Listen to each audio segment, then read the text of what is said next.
Okay, let's see. All right, we're live. Yes, let's go. I'm so Woo-hoo! excited. I'm so stoked. Okay. Yeah. I think I have the right place. That like her videos are so painful to go through. And I was like, I don't know if I can watch the whole thing again, but we went for it. So I think I've got it at the right place. Oh my god. I'm kind of scared because we've literally watched so much of this content, and if I had paid for this course. Oh, you need some too? My dog's like crying under the table. You can have some. If I had paid for this, I would have been mad. I would have been so mad.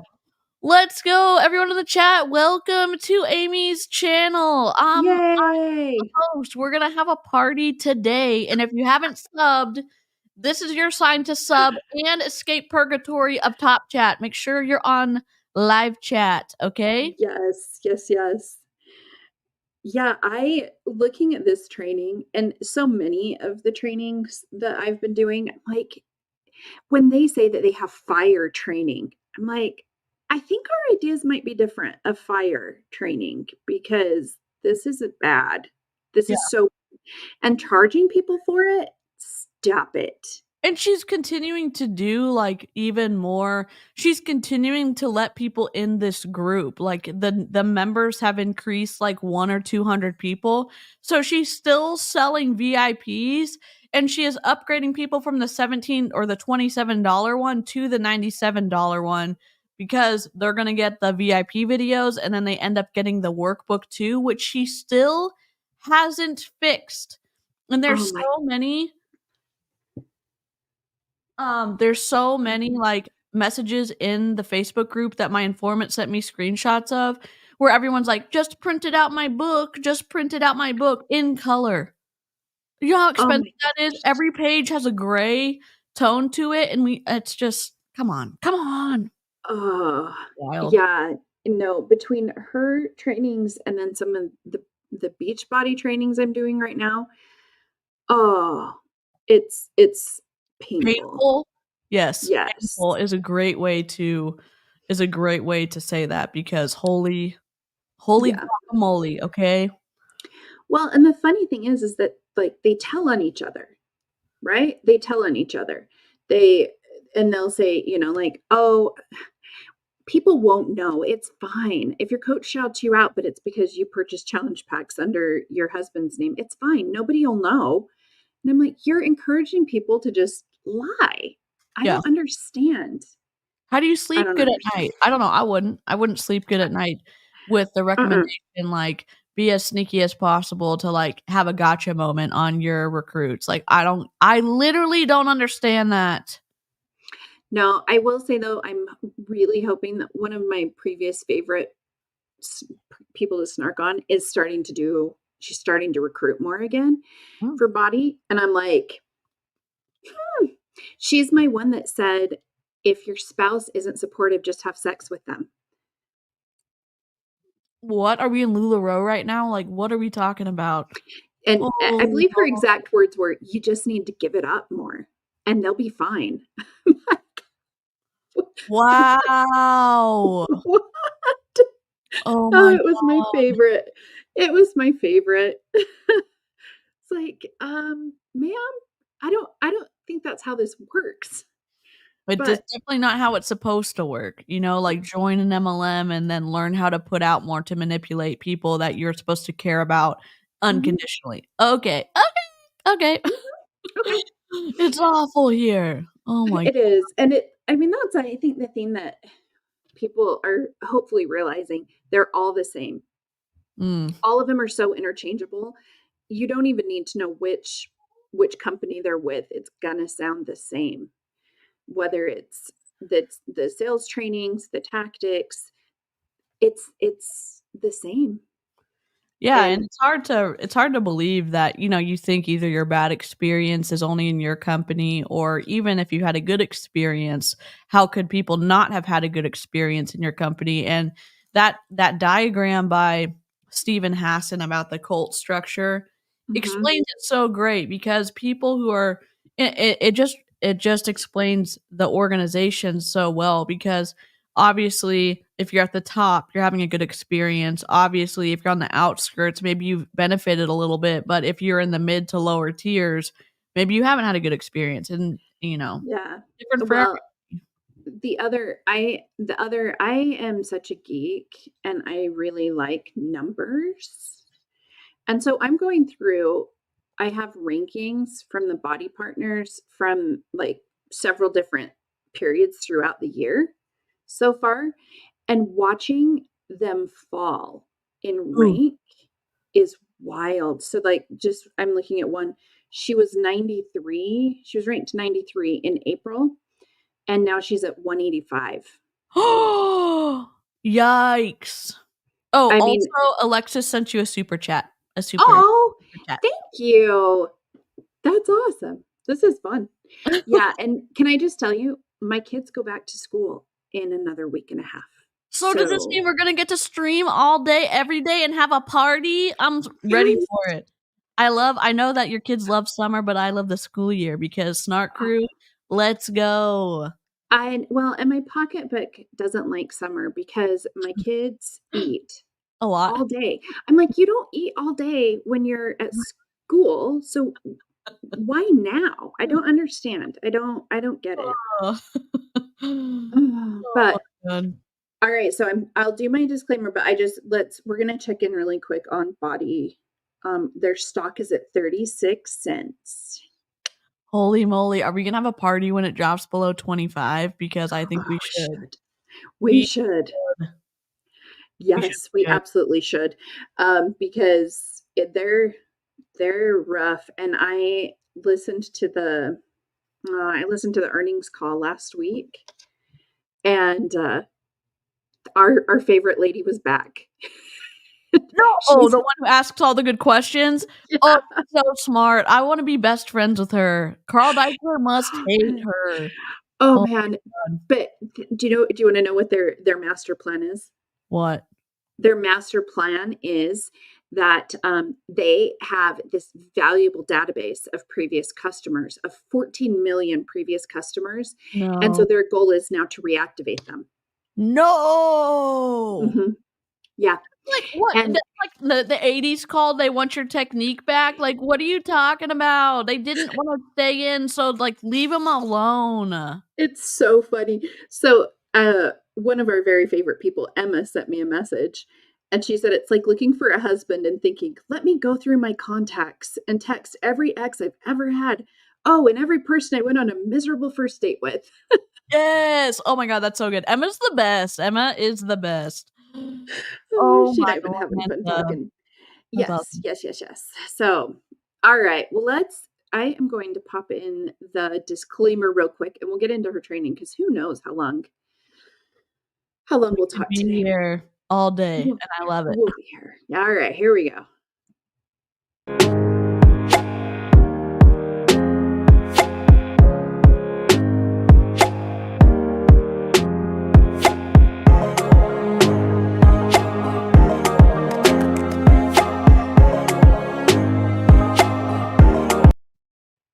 All right. Whew. Jessie Lee. Okay, how did you sit through all of these trainings? Have you watched all of the 5 days? Um, well, by watching them on other people's accounts, but I watched all of the VIP account ones, the videos, for members only on my channel because initially we were going to react to them the day after they had come out and then release them, but after stuff that had happened, we are not releasing them now. So, other people have been covering them, but I haven't watched day 2 because I wanted to be surprised with you. Yay. I made it as far as I could, and then I'm like, "All right, I'm only gonna want to do this one time, so Right. we're just gonna cut that." All right, let's see. Yeah, I'm with you. All the parents in the chat that are like, "When do they go back to school?" or "Have they gone back to school?" Oh my gosh. Although back to school shopping, I lost my mind. So we have no good shopping by us, so we drove to my mom's this last weekend because we were dropping my 17, they're not 17 anymore, my 18-year-old. We were moving them out Yeah. last weekend. So we decided, well, while we're there, we'll go shopping. And it was the most brutal experience of my life. Uh-oh. Trying to convince my daughters that like something was cute or it did look good or blah, blah, blah. I finally was like, do you know what? I'm going to go sit outside. When you're ready for me to pay, just let me know. And I will come in and I will pay for it. So I had just had it. I took my youngest, my son, and I said, buddy, where do you want to go shopping for your school clothes? And he said, Walmart. And I was like, anywhere Oh, else? Maybe Target. Like, I don't care. Oh, he's peeking in right there. hello. And, so we go to Walmart and I was like, "What do you want?" And he's like, "There's black sweatpants. Can we just buy all those and I'll just wear those every day?" Oh my god, I love that. It's I like, love "I that. love you. I love you so much. Thank Oh. you. I needed this." Oh, God. Oh my god. All right. Take a screenshot. We're going to go through Oh. this. Oh, We're Lord. going to go. Why okay. Did she use the same color palette in every Yes, training? it's awful. Oh, it's I think it's she gross. tried to make I think someone tried to make her a brand template, and it's the worst brand template, PowerPoint, whatever I've ever seen. I know I keep saying PowerPoint. It's in Canva. I know she made it in Canva. I don't know. It. My eyes are already like, just I don't even know what to say. It's so bad. Well, and And why does it say how to build trust, add some skills? Like, what? What is that? I think that she's supposed to saying like you can build trust by adding some skills, but it doesn't make any sense. Yes, No. Danielle, exactly. Who did this? Who did this? And if you I assume that she had someone work for her for free to make her this because it's bad. And if you had to work for free, I would sabotage it myself. Okay? The black Yep. sweatpants, my mood. Love that. I am all about it. Like, and Patricia's saying I'm a horrible person. I don't miss my kids on school days. I have had a really hard time identifying with people who just like sob the whole first day of school. I'm like, I plan a lunch with all my friends and we go and have a blast. And Dang. I wanna live close to you. I wanna have school brunch, like, funsies, like, I wanna do that. do you know what I did? Okay. One more, like, this is another mom fail. I have them Uh-oh. frequently. But I bought tickets to a concert for my husband and I didn't realize that it was the first day of school. So we will be seeing my children off to school, but we won't be here when they get home from their first day of school. We're going to be out of town. Oh, sassy! Oh my gosh. While the kids are Mhm. away, the parents will play. That is the truth. Oh my gosh. Last year I scheduled my knee replacement for the first day of school. So I'm batting 1,000. It's fine. I know, I love It's that. Just fine. just do something, super time intensive every time they go back to school. And the oldest that lives with us now is just going into high school, and she's like, "Of course you'd do that. What are you gonna do on the last day, Mom?" I'm like, "Well, I have all year to plan it. I'll I figure know. something out." Yeah, you could do, like, a trip to somewhere, maybe, I don't know. Anything could happen. I mean, right? Sky's the limit. All right, let's build trust with Jessie Lee. It always cracks me up when these are the people who are like, "This is how you are authentic." I'm like, "Ugh, are you the best Yeah. person to talk about authenticity?" Is I someone don't who can't press present on the PowerPoint presentation the best person to tell us about adding some skills?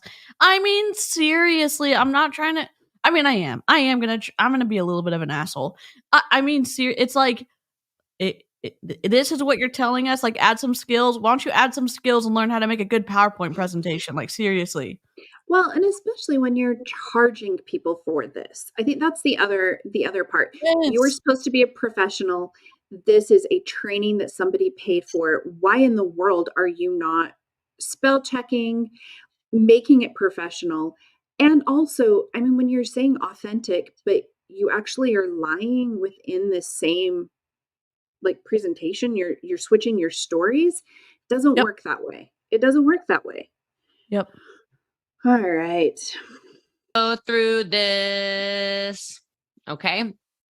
All right. Ready? Okay, so this is how you're going to build some trust.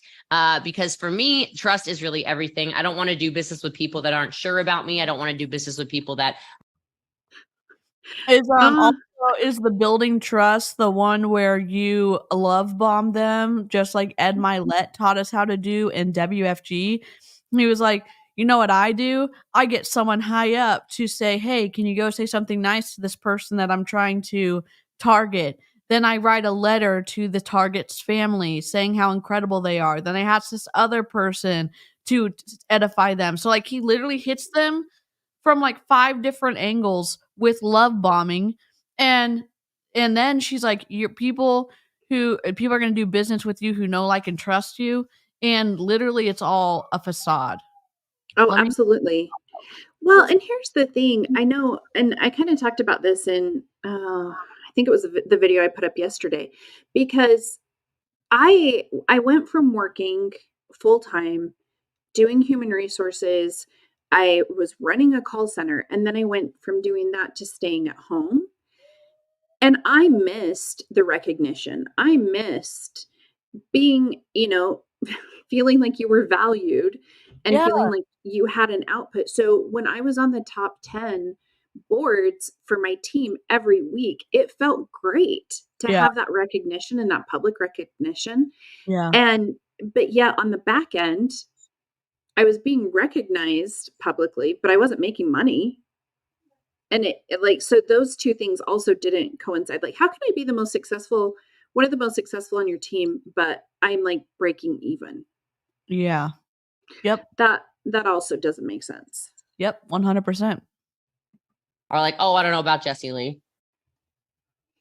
And so let's build some trust in our social media. Sound good to everybody? I hope so. It's not that hard to do. It really just comes down to being like a real person. Too many people are so concerned with being perfect. Like I can. But she says though that she has a persona. She's not herself on social media. Yeah, she said literally she made Boss Lee because Boss Lee is opposite of her. Boss Lee is the one who is on the stage. Boss Lee, whatever it is, and she says, "Oh, I'm a different person, and this I had to make someone to be successful and yet be authentic." How do you reconcile that? She doesn't remember. Yeah. No, she doesn't. Oh, and Patricia, just to answer your question, that MLM that I was in was Beachbody, now Body. That's one that I was probably the most successful in. But after that one, I went to Prove It. I was not in Jessie Lee's downline. I dodged that one, but I did do Prove It as well, and I did better. I think as far as money wise, I probably did more I did better in Prove It, but it was also more expensive to be in Prove It, in my opinion. Yeah. So as someone who has like issues with textures, I can't even look at her chair because like when I say that I get sick to my stomach thinking about textures, like even looking at it, and I know some of y'all don't have issues with textures, but like like carpet, different clothing, seats, I just can't do it. I don't know how she does it, but like I just I'm like have goosebumps right now on my arms. yeah, no, it's awful. I feel you on that. See, I'm starting to sweat a little bit in here. I can see my makeup's getting a little bit, ooh, it's that noon, whatever's going on. My lipstick, it's not always perfect. Whatever. I don't care. It's me. It's you. It's me and my 5,000 best friends. Okay. So look, the authenticity, I like genuine people. If I'm going to join a team, I want someone I can talk to. I want someone I feel real about. I want somebody that I go, I like her. I like her values. I like how one of your biggest legs that just left, you banned her, you shunned her from the empire because you couldn't get along with her and she was doing things differently, and she was growing at a pace that she was going to push you to legend, and you couldn't handle that, so you stacked Sasha to 1 million. So what are you talking about? What are you talking about? She just wants anybody, and she can say now, "Oh, I just want anybody that I can actually talk to," when she said she doesn't want losers on her team. Yeah. She said that in one of her trainings. She doesn't want broken people on her team, just like Ashley Molstad was talking about in that Facebook thing over a Yep. year ago. I guess over a year ago now. Yeah. Oh my word. If you want to see her stories, I mean, trigger warning, Ashley's for the last like 2 days are rough. Uh-oh. I guess that's the other thing that surprises me is, and maybe this is where being, being in network marketing, when you feel like you have to share everything, Mm. she didn't pick up her daughter at the bus stop, her kindergartner. And both her and her husband are home. They both forgot her. What? So they can't, obviously they're not going to leave the child if the parent's not there. So they took her back to the school. So then on the way home, this is what bothers me though, because here's the thing. I have done stuff as a parent too. I am far beyond, like, I am far from being a perfect parent. But then she posts a picture of her crying, and you can see her daughter in the background, and her daughter is looking out the window and just has like tears streaming down her face. Why would you exploit your child that way? Like, Oh my I god. I don't How do understand. you look for the attention for yourself when you're the capable adult, the fully functional person who has the ability to advocate for yourself and your child doesn't, and that you're not spending it's going to sound like I'm mom shaming right now. I'm talking at this from a kid perspective of having a parent who did give a shit about me, and had two parents who gave a shit about me. And not Yep. everyone has that. Not everyone even has one parent that cares a little bit about them. And for my parents wouldn't look for opportunities so that all the attention was always on them. They were like, "Oh my gosh, if you're hurting, if you're having a hard time," they would come around you and like try to help you, not like wait for a moment to say like, "Oh my gosh, I feel so bad about Yeah. leaving my kid at the bus stop when I work for myself and I have 24/7 time freedom." God dang it. Well, and both parents were home. Neither parent remembered. And here I get distracted doing things. I set alarms on my phone to be like, hey, an alarm's going to go off and tell me you have 15 minutes until that child is getting off the bus or doing whatever. And I also am very privileged in the fact that my mother-in-law lives close, and if something comes up, she also can do that. But not even thinking about it. I mean, Yeah. but I know there's been situations where parents have been in a rush and they've left their kids. Sorry, content warning. DEATH, where mhm. parents were just not thinking and they left their kids in the car here in Texas and the kids died. And I understand it can happen. It's wild when you're when you're saying someone who's so self-focused, they share every part of their lives. They have so much time to make these content stories about themselves, and they don't have time to pay attention to their kids who depend on them for their survival. And she is in kindergarten. She's little. She's so She's young. uh, Also after after Asthma Gate too.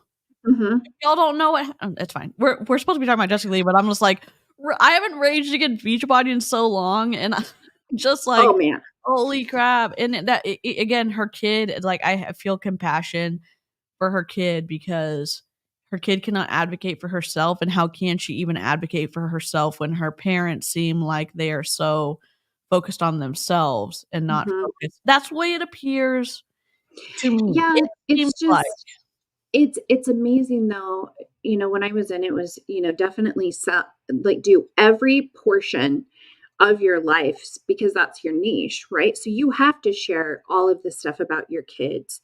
You have to share, all of these different things. And so I'll see some of my stories and I'm like, "Oh my gosh, why? Yeah. Why did I feel like that needed to be shared?" And it's not always like negative things. It's also some of the good things. It's not up to like the world doesn't need to know all of that. And Yeah. it's interesting now because now I can ask my kids like, "Hey," I mean, I've got one kid that she's intent on doing a makeup channel on YouTube. She's 12.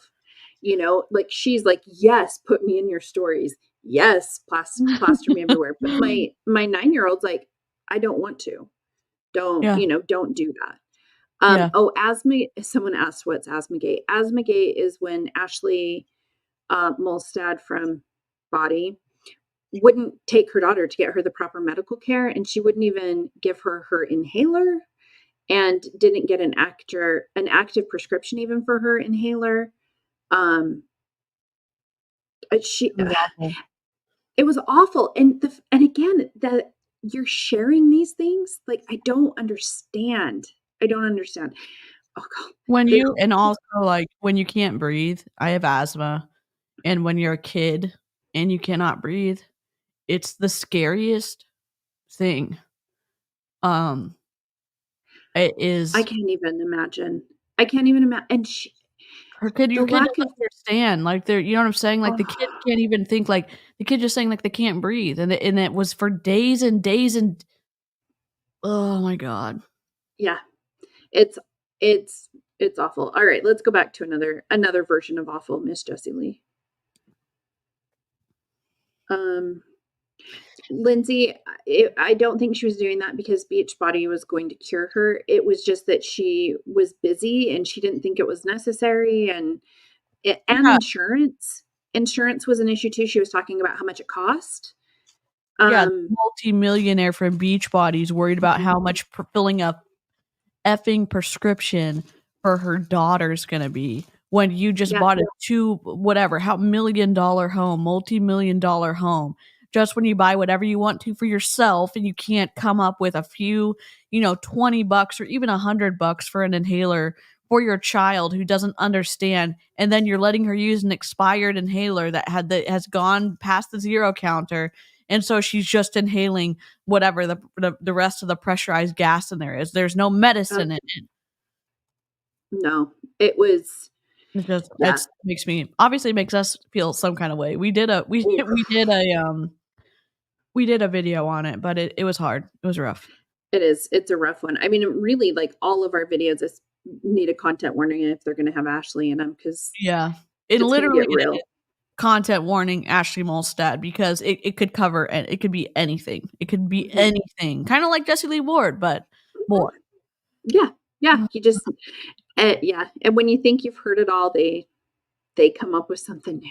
Yeah, you So think they're making it up too. You're like a Hallmark movie or like a really bad like C-level movie from Hollywood. They couldn't have even come up with this plot line. You know what I'm saying? yeah, Like, no, they wouldn't have even been able to do it. yeah. I did see this one too. It was Yep. I'm trying to remember which was it. I don't Um, remember which it's family that channel or it was. it is what is her name?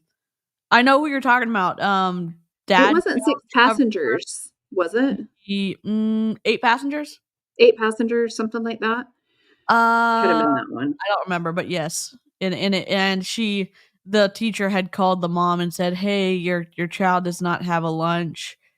She's hungry. Can you bring her something?" And she said, no, my children are responsible for making their own lunch and they have to learn a lesson. So please do not give her anything to eat." So she fully learns her lesson.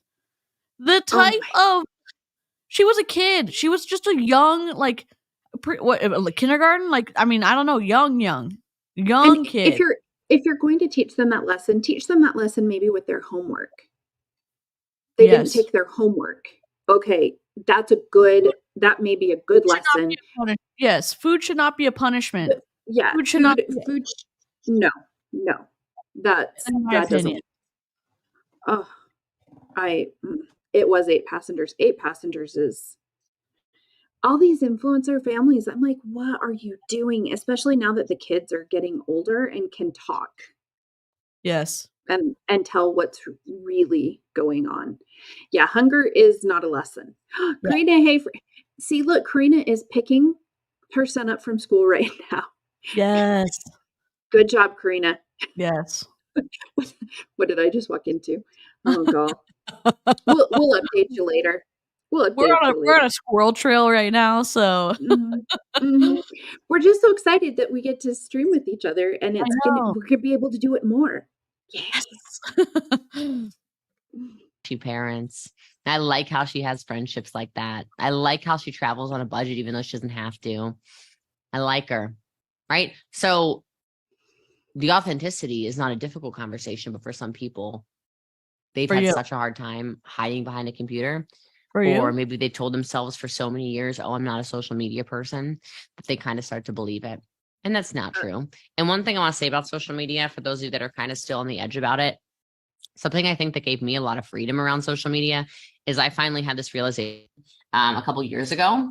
I had this realization that Oh, I'm her actually mic the just one who cut gets out. to Oh, there control it the goes. narrative. Cut back in. And all I really mean by that is if I don't want to tell you something, I don't have to tell you anything.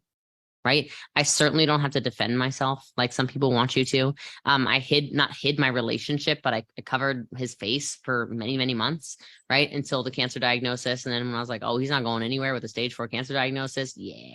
Is that why she was covering his face? Because she was worried he was gonna go somewhere? I mean, Really?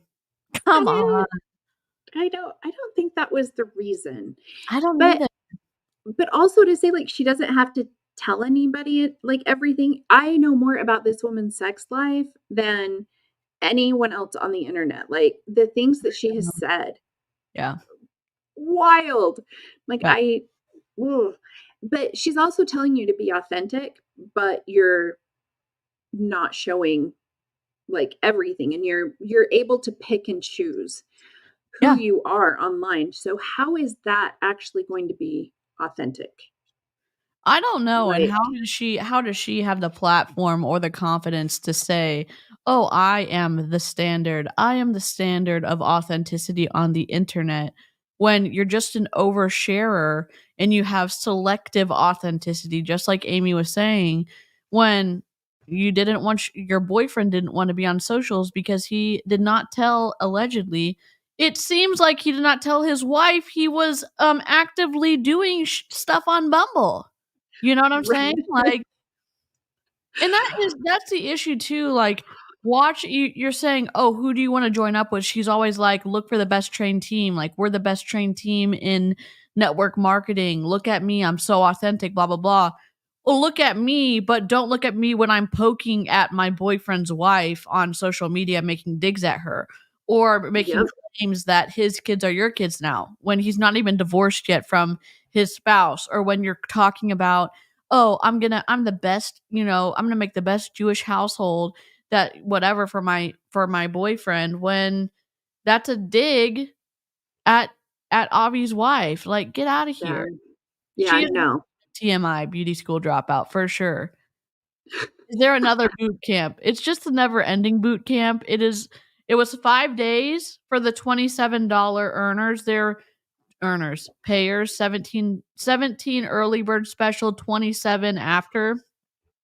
And then if you paid for the VIP, there were 5 days on top of that. So if you watched on my members only, those 5 days were VIP days. This is a one of the the 17 to $27 training from day 2, part 2.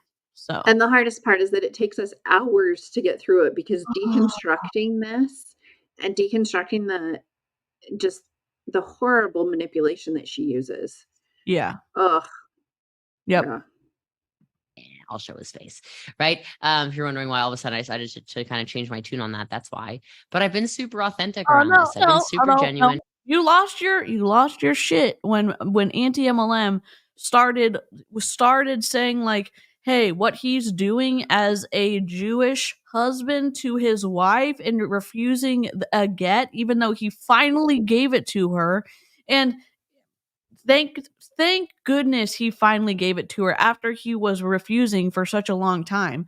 And Mhm. in my opinion, and You are showing it now because you are trying to do damage control, okay? You cannot simply flood the internet of you and Avi being happy when you have been doing you and Avi. And I'm not saying like, oh, we're shading Jessie Lee.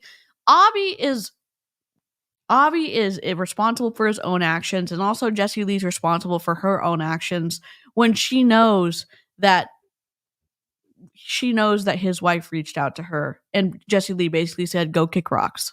So Mhm. I don't know. I have no like No great sympathy for that. no sympathy for this. Exactly. No. He did it under Transparent. I've shown myself. I've shown who I am. I talk about things. I'm not always right. I'm willing to say, hey, I learned something new and my perspective has changed on A, B, C, D, E, F, G. No. No, you No, didn't. no. Nope. You just say that everybody lied and that you Yeah. either never said that or someone spun it some way. Or Like, we clipped you out of context. You realize how much better our lives would be if we could clip her and make her sound awful and not be able to have to stream for, well, other than getting to spend time with Amy for 4 hours in a stretch. But other than that, you know what I mean? It's just give well, or take. and that's one of the reasons why we're all like, I'm not going to clip this and it is going to take a while because I don't want to be accused of clipping it or trying to make it appear a way that it isn't. But you don't have to try and make her appear in any type of way. She Yeah. does that on her own. Yeah. Yep. Oh, yikes. All of these things are really important for people and they definitely build trust. It's also very useful as your business starts to scale to have this level of trust and authenticity because you will have people who actually defend you. You'll have people who stand up for you. You'll have people who are like, you clearly don't know her or haven't been following her for very long because she addressed that 4 months ago. She talked. You know who's been following you for a long time? Aaron Bees, your direct line. So one of the original that came over from Modere to prove it with you when you stayed at her house. You know who's been following you for a long time? Savannah. When you commented on her video of you and said you don't have to blur my face. Okay, fine, game on. You know who's been following you for a long time? Chelsea Suarez. And you know who had those people have really big accounts, and we've also been doing it a lot here on Amy and me when we stream together, and everyone covered the boot camp. Everyone knows what Mhm. you're talking about. And the oh, it's literally a situation where the emperor is wearing no clothes and everyone's saying, "Oh, how incredible the emperor's clothes are," when it's like, "Hey, you're naked." You know what I'm Yep. saying? And it's that's what this boot camp feels like. You Oh, know, yeah.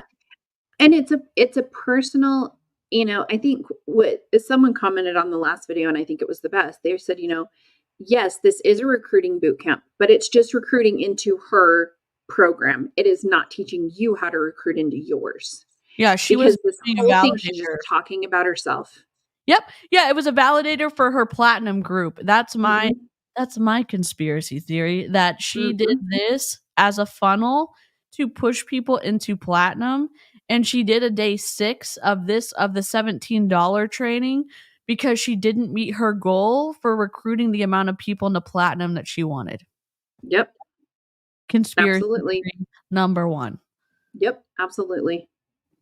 about that 3 years ago. Like you don't even know what you're talking about. Okay. Empathy is a great way to learn to build trust as well. This is just listening actively, demonstrating that you understand their needs, you understand their concerns. It is much easier for you to recruit somebody where it's going to cost them $2,000 or something to join your business if they feel heard, if they feel like you understood their actual concerns, if you ask them some leading questions, if you got to know them. So leading questions, what is that? Okay. But there's a difference. If the only reason you are talking to someone and listening to someone is so that you can have a transactional relationship, then you're not showing true empathy. You're not showing true relationship building because as soon as they leave your downline, they are gone. They're gone to you. So it's not something that you can say, just build this relationship and all of those things because it is all transactional. Yeah. Everything. Yep.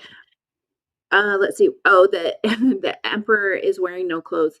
So basically, is it a fable or a Yeah. fairy tale? It's like a short story, Yeah. fable, fairy tale where the emperor was wanting to wear the best thing for his birthday or for this event or something, and these people were trying to talk to him and say like, oh, this or this, and he's like, no, and then I guess the people closest to him were like, oh, this, and it was invisible, and it wasn't, it was just made up stuff. And so then he's, saying like, oh my gosh, this is incredible, and I think a little kid ended up saying like, the Mhm. emperor isn't wearing anything. Yeah, like, you're naked, but Yeah, nobody else would tell the emperor that they were naked because they were just trying to stroke his ego, basically, and tell yeah, him how fabulous he looked when really he was naked, but nobody dared say that. yeah, And and and that's I and that really is kind of how she runs her organization. You don't dare tell her any of those things or you get kicked out. yeah, and the workbook was awful. From a graphic designer perspective, it was awful. From a copywriting perspective, it was awful. From a self-checking perspective, if you have no graphic design experience, if you don't have Grammarly, there were so many blatant mistakes in the book, and she didn't, and she's making people pay extra for it. It was like $26, $12 for early bird pricing, $26 for after pricing. She's charged $26 for a book that is literally has so many spelling mistakes, so many blatant mistakes, the worst formatting of all time. And people were like, "Oh my gosh, this is gold. It's 70 pages of amazingness." And it's like, the emperor's not wearing any clothes right now. You shouldn't have to buy Yeah. this is not like good things to work like. Yeah, the workbook. Yeah, if we covered the workbook on my channel. It's awful. She basically did it post 5-day boot camp. She had people transcribe her scripts and put them in there, and it's awful. It's so bad. It's also in the anti-MLM free folder that we have for everybody. The Well, and it's informants that did wild. this. Yeah. It's wild because when I would conduct a training, I would have a workbook for them for the training. This is what we're going to be talking about and take notes, and here's additional information in the workbook. I didn't give it to them after. Like, the workbook is to do while you're doing it. It Yep. Oh, It's man, sloppy. It's sloppy. It's very much so. lazy. It's unprofessional. It is not indicative of the number one network marketer in the world. It is an invalidator for me. And she uses this thing to say like, oh, she's an incredible trainer. I think she's an incredible recruiter. I don't Mhm. think she's a good leader.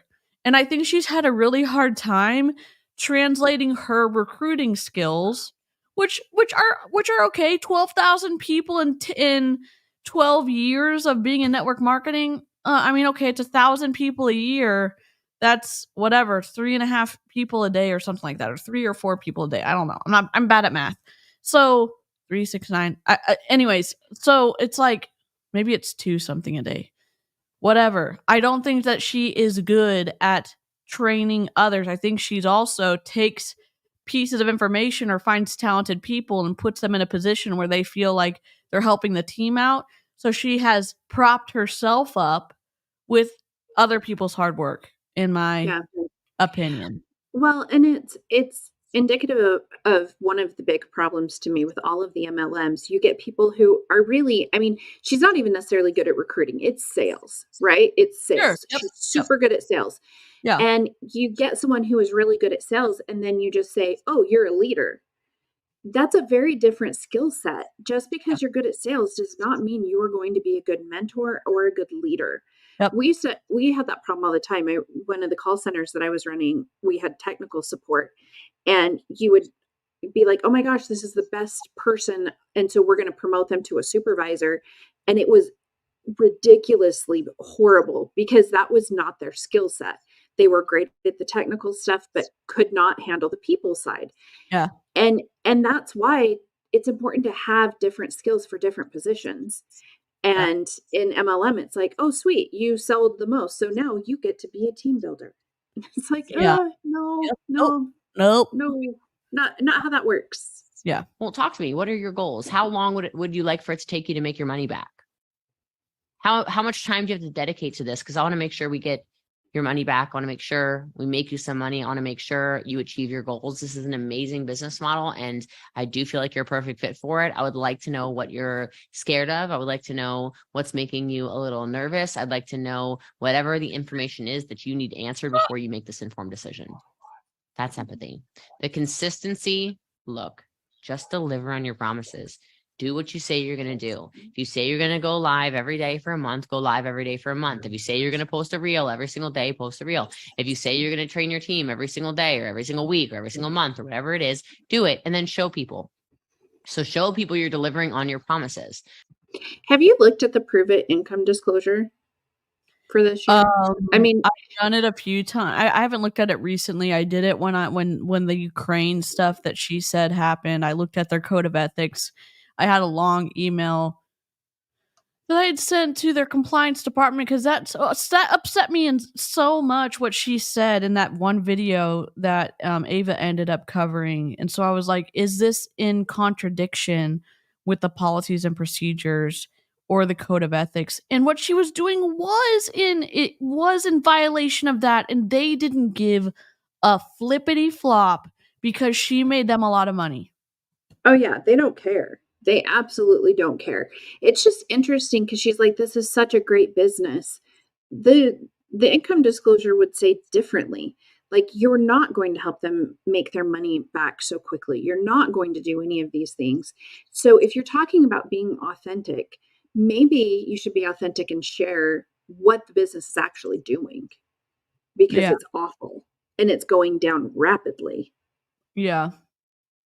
Ugh. Show people the conversations you're having with other people. Show people the recruiting conversations that you have. Show your team. This is so useful for those of you that are great recruiters. Show your team the conversations that you're having with people that are closing them. Can you record some one-on-one conversations where you close leads and send it to people? Can you screenshot conversations if you're closing them in the text message? Okay, but then why didn't she do that for this training? Yeah, why didn't she give examples? Oh, here's an example of me doing that.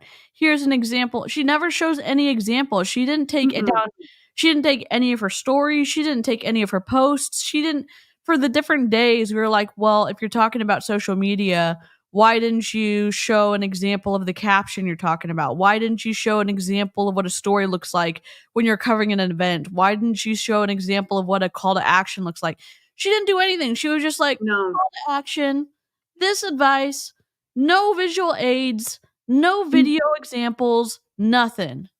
That's the wild thing to me, because if you're supposed to be training them on how to recruit, why aren't you doing that? Like, they don't show you the practical tips, because I truly don't think they want you to be their competition. It's the weirdest business model where you're hiring your competition. And so it just it bothers me that she is saying, just these are some things that you should do to the people that you're recruiting. You're supposed to be teaching them how to recruit, Yeah. not how to lead them after, because they need help even learning how to find people. Yeah, and she has not even told people how to do that. She was like, basically, and I say infiltrate loosely, join Facebook groups about dogs if you like dogs. Join Facebook groups about yoga if you like yoga.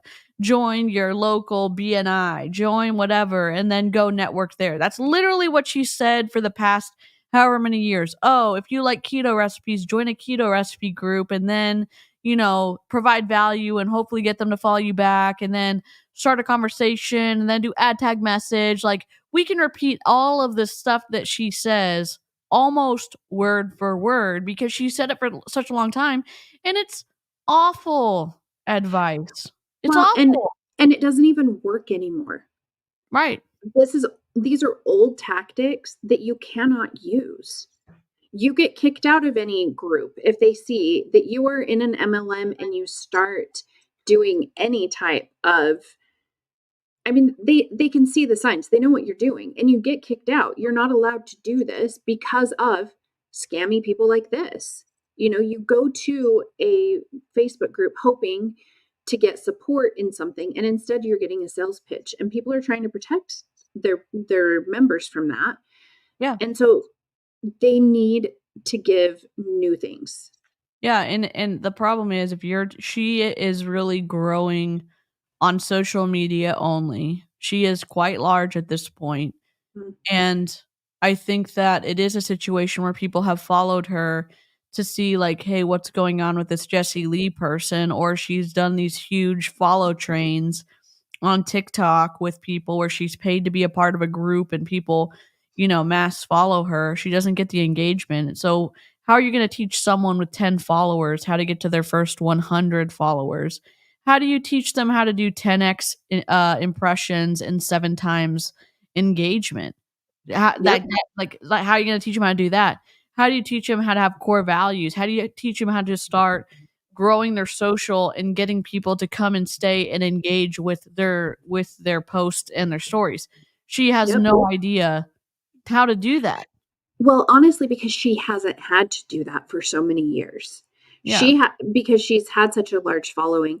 This is the same thing that I'm experiencing in the Beachbody training that I'm in.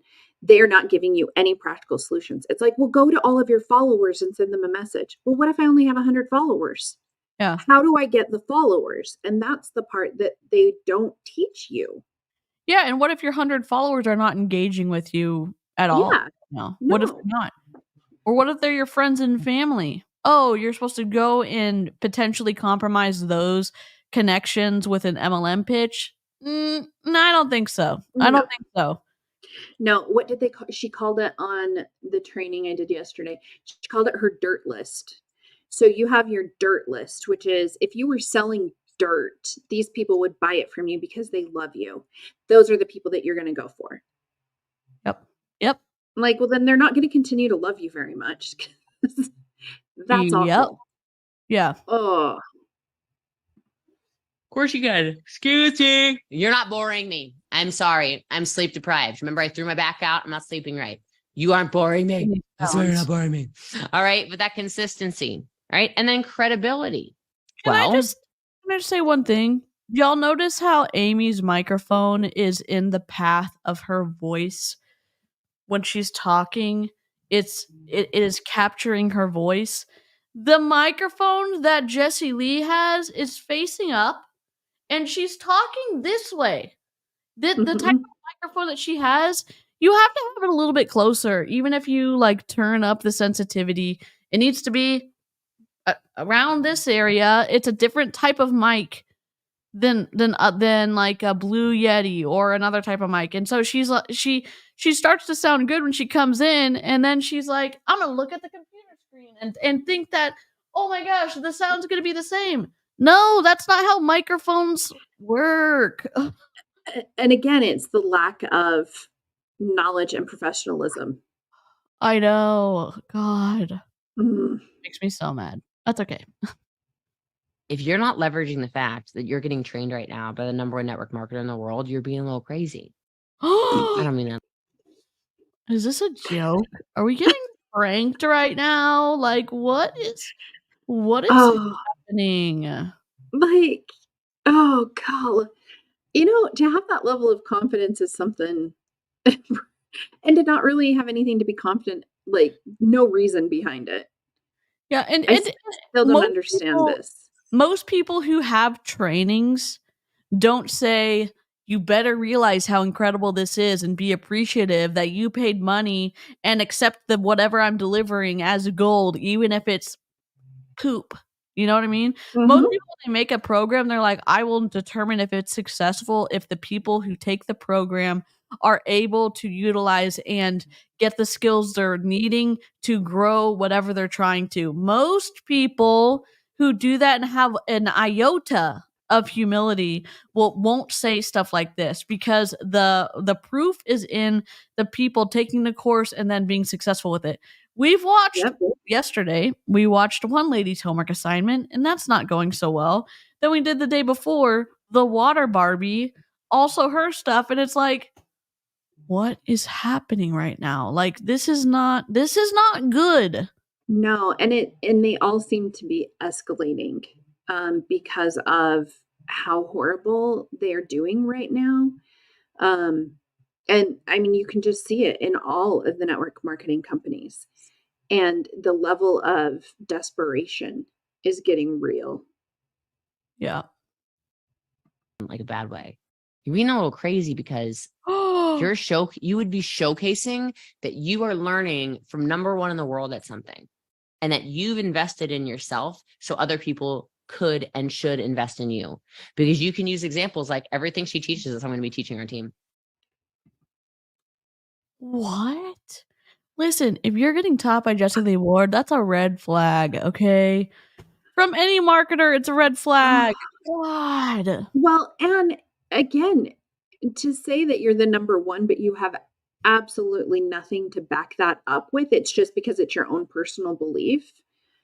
Yeah. I mean, And yeah, that's not going to be impressive to your team. I know, and I don't even know how she got the guest trainers, with the exception of Fraser Brooks, are on her downline. Yes, thank you for Yes, linking the stream. thank Support you. Amy, sub to her channel. What sub count are you at right now? Let's see. So it's really funny. I have some. I think I have talked about this before. I do have OCD, Oh, and numbers are a big thing for me. And so earlier it was 1, 2, 3, 4, and I was like, "That's beautiful." So I did a screenshot, sent it to my 18-year-old who also has a numbers thing, and they were like, "Well, you can't get any more now. Like, you oh need to no, I stop." ruined it for you. And I was like, "No, no, we just need to get to the next cool number." Yeah, So you're at now, 1.25 now, though, right? yeah, yep, yeah, Oh yeah, yeah. Let's sub go. to Amy. Let's go. And I am actually going to be able to produce content if my kids will leave me alone for 10 minutes. I Like, love that. Yes, although actually my 14-year-old has requested to be a special guest. She wants to come on and critique a video. And I was Oh my like, god, yes, do let's it. do it. You have Let 2 us do it. microphones too, don't you? I Don't you do have another microphone that I can set up. Oh my god, she's gonna need earphones. She like, you have 2 earphones too? Yes. Yeah. Oh my god. Yeah. I can't wait. I can't Yeah. wait. Her debut as a commentator. And I am just going to tell you right now that of my kids, she is she has some quick wit about her. She is Hell yeah. hilarious. I So love that. she's okay. So my kids are 9. My youngest is 9. So 9, 12, 14, 18, and 20. Ah. I love that. Oh my god. Yeah, I don't like that. I don't like it. It's weird. Yeah, we need to get you to 4321. 4,321. Oh my Oh, gosh. heck Yes. yes. And then Yes. 5, 4, 3, 2, 1. Or 1, 2, 3, 4, 5. Holy crap, this is gonna be awesome. Yeah, I have such a weird thing with numbers, and the things that I thought, "Oh, that Andy's is got so a $10 sweet." super chat for the headphone fund. That's so generous, Oh, Andy. Thank you so thank much. you. Yeah, I with my numbers thing, just a little bit of a scroll moment. I thought this was normal, and apparently I'm being told now that it's not. So I have to eat things in pairs. Oh. So, like Skittles, I have to eat them in pairs. And if I had, let's say, 3 grape Skittles, one of them would get thrown away. Oh, I have not experienced this. Yeah. Do you have Yeah. what if you have a lone Skittle jar? You can't just collect all the lone Skittles in a jar. It has to be thrown away. Yeah. Oh, Yeah. okay. Okay. Yeah. I And get that. and then you eat them in colors. So my kids thought it was hilarious. Last year, Skittles did a thing for Pride Month where all of the Skittles were gray. No. Oh, that's good for you though. No, because I'm like, but I don't know what it is, and I'm gonna break my rule. Oh, Like, yeah. Then you so could mix flavors together when you didn't want to. I got it. yeah, Oh my gosh. it was rough. It was rough. Have you tried freeze-dried Skittles? Oh, so good. They're so good. Okay, I've got freeze-dried Skittles, taffy. Have you tried freeze-dried taffy? No, I've only tried the freeze-dried Oh. Skittles, and the ones I ordered were, out of Utah. I Yep. know you don't always have to order 'em from Utah, but the ones I ordered were We're from a Yes. company in Utah. And I also I also tried freeze-dried Peeps, which was interesting. I've never tried, I think we gotta block Andrew Willis, okay? Can you block him? Oh, yes.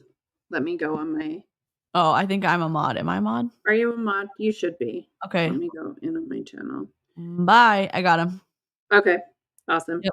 I got our little. You are the weakest link. Goodbye. Goodbye.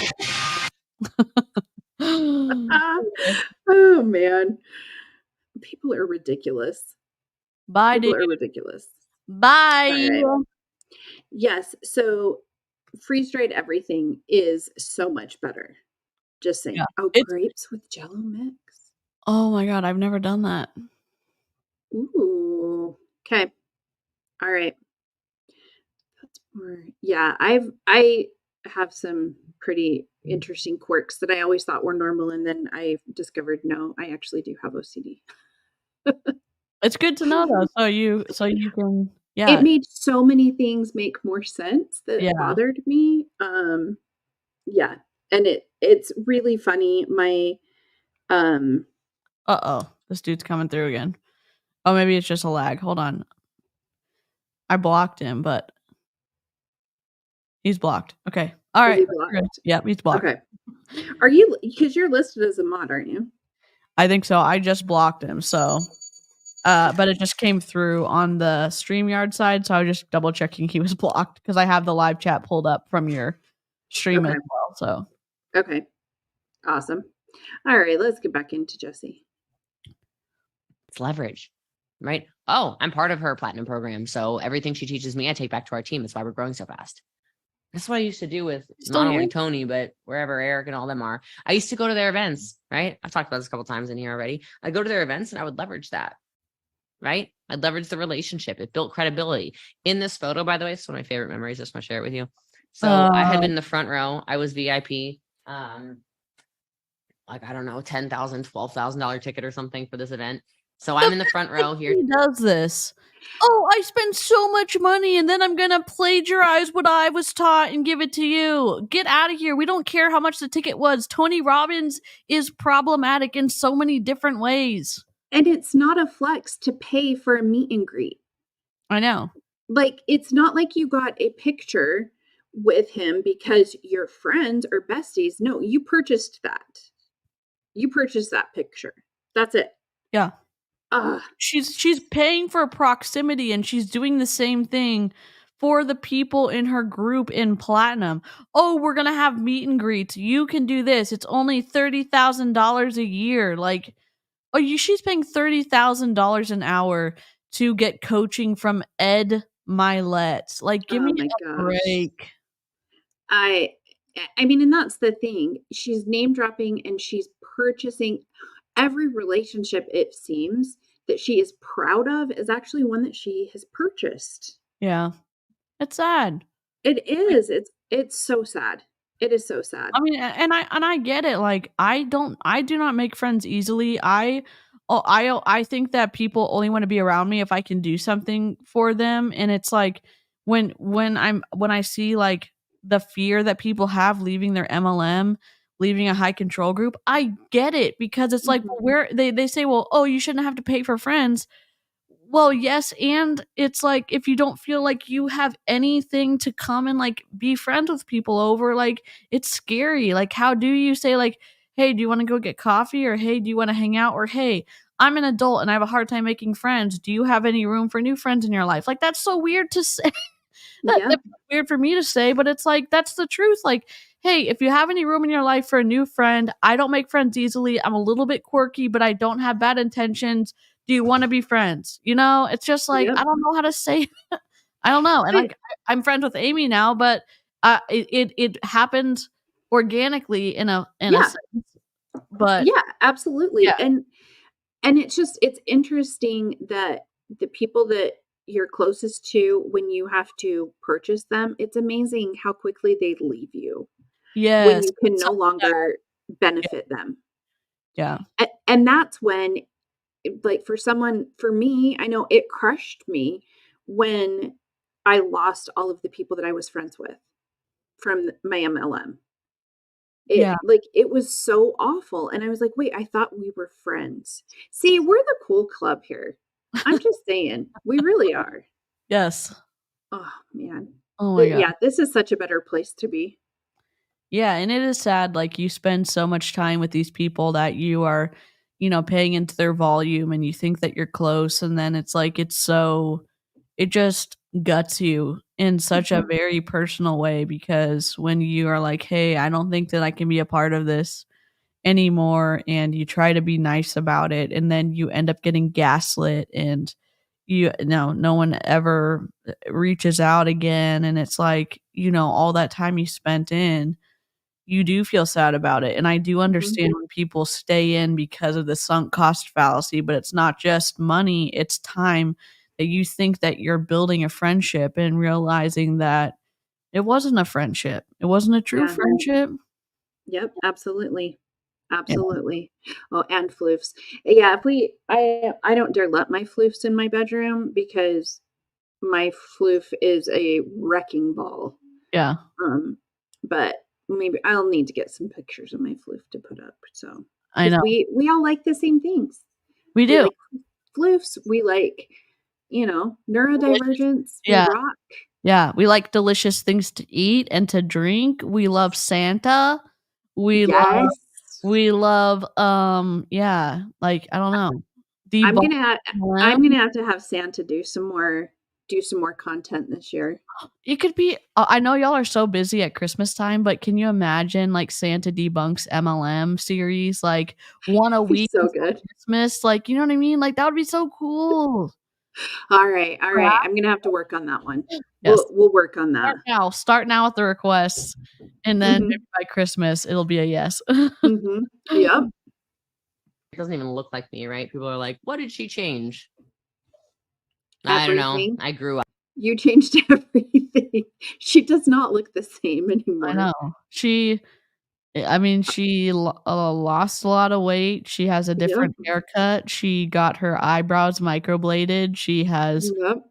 which, no shade, like, I'd microblade my eyebrows too if I could, like, no shade, I'm just saying, like, I don't think that she had, um I don't think that she had whatever, facial reconstruction, I just think, she lost some weight, and I think she was doing face procedures, little injection stuff for a long time, and Well, then yeah, I mean, now and she here's the doesn't. thing, be authentic and say what you had done, like, I there's nothing wrong with that, there's nothing wrong with doing it, it's Yeah.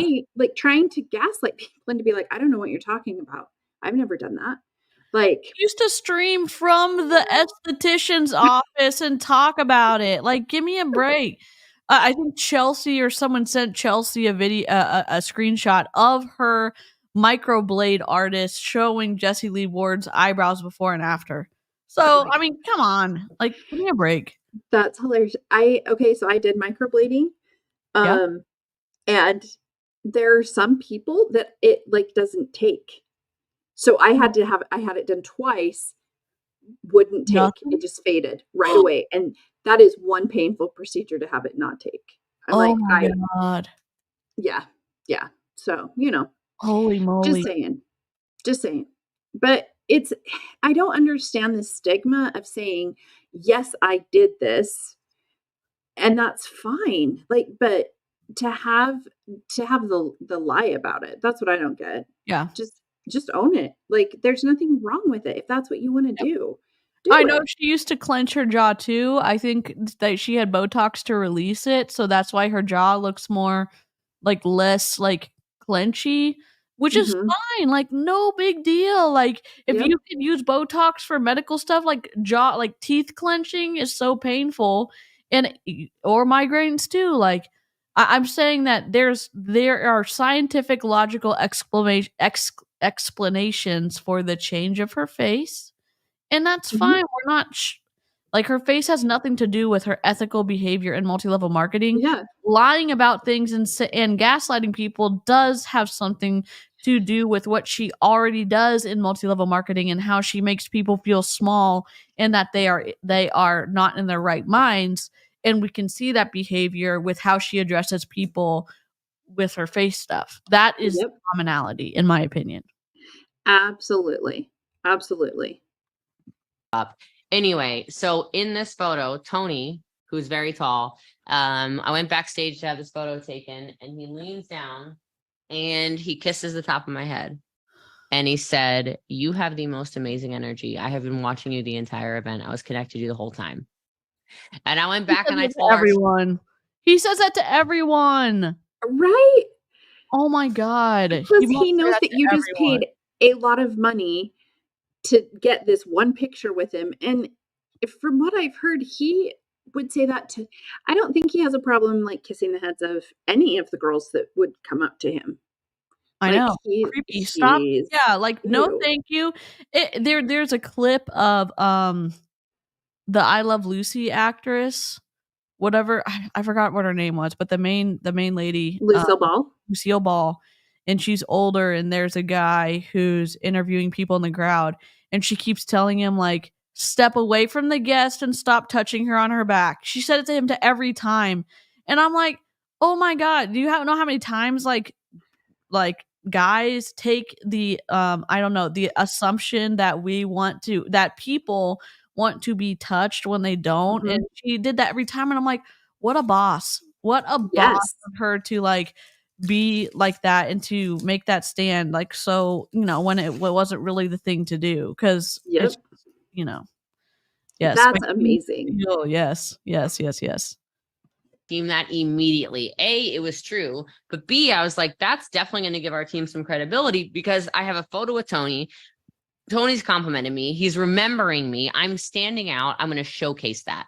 And any opportunity to showcase anything, whether it was any opportunity to get a trophy or be on stage or whatever, I took it not just for myself, but also to help the team recruit as well. Does that make sense? I'm so sure. Proximity to you, who paid for a conference, like, what? I mean, I've got a pretty nice picture of me with Autumn Calabrese, but, you know, I'm not going to put that up on my wall.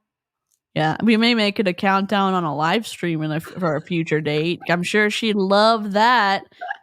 Can I just say, like, you should not feel good about the owner of the company that you're an independent distributor with making an award for you because you've thrown a fit, so that because you haven't hit legend. You didn't hit legend for 6 years.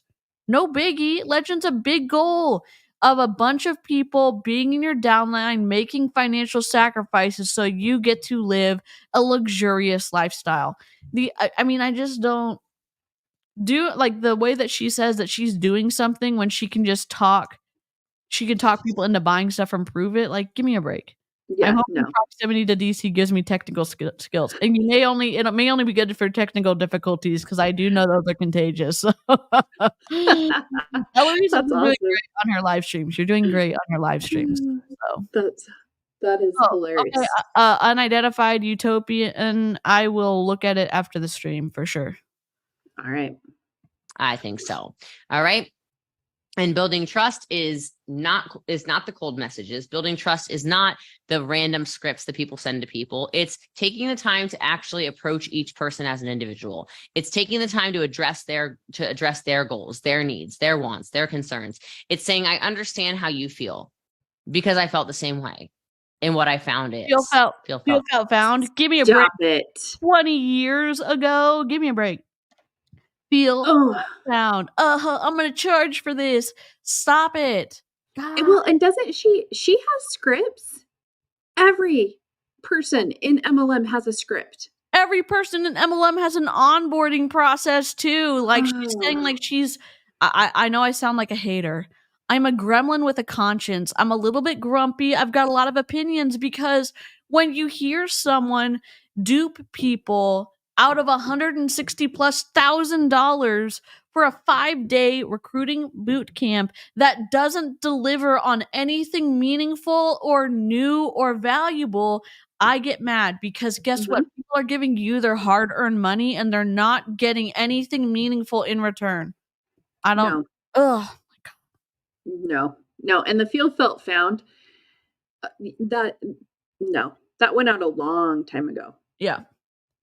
Found, right? Personalizing your conversation. Make sure you slow down and you actually read. It amazes me sometimes. People will send these long messages where they're pouring their heart out. And then I'll be coaching somebody through maybe why their recruiting numbers are really low. And they'll just say something like, I don't know, here's the conversation. I'm like, did you even read? Did you even read where they said that oh, come on. Come on. It's You your just gave fault. them like a generic script. That's you. You're That's giving them your a script fault. to use. And But you know what's even creepier? You know what the things that Jessie Lee has taught her team how to do? I was watching one of her team stories one day, and I got direct message probably 30 seconds later. And I said, "Thank you so much for supporting my journey. Are you interested in the product or just supporting me by whatever they said?" And I was like, I lied and I was like, "No, I'm already buying stuff from Jessie Lee. I just saw that she had shared you and I wanted to see what your account was about." And it's like, when you're training people to prey on or to be stalker-esque in, oh, if there's any movement in any part of interest on your account, you better pounce on it quick. It's like, no, this is not the way to market. It's not the way to build trust. When people even feel that on your account, they're not going to click on your polls. They're not going to watch your stories. They're not going to they're not going to like your photos because Nope. Jessie Lee literally has said you message everyone who likes your photos. You message everyone who leaves a comment. You message everyone who watches your stories. You continue to build that relationship until they decide to buy or join you. And it's like, dear Lord, people buy stuff when they want, where they want. They can make that decision for themselves. Well, and you can't tell me with the number of messages that she gets that she reads them all personally. Yeah, I don't think she does. I'm not buying that. I'm not buying that she is the one in her DMs. Yeah, I don't either.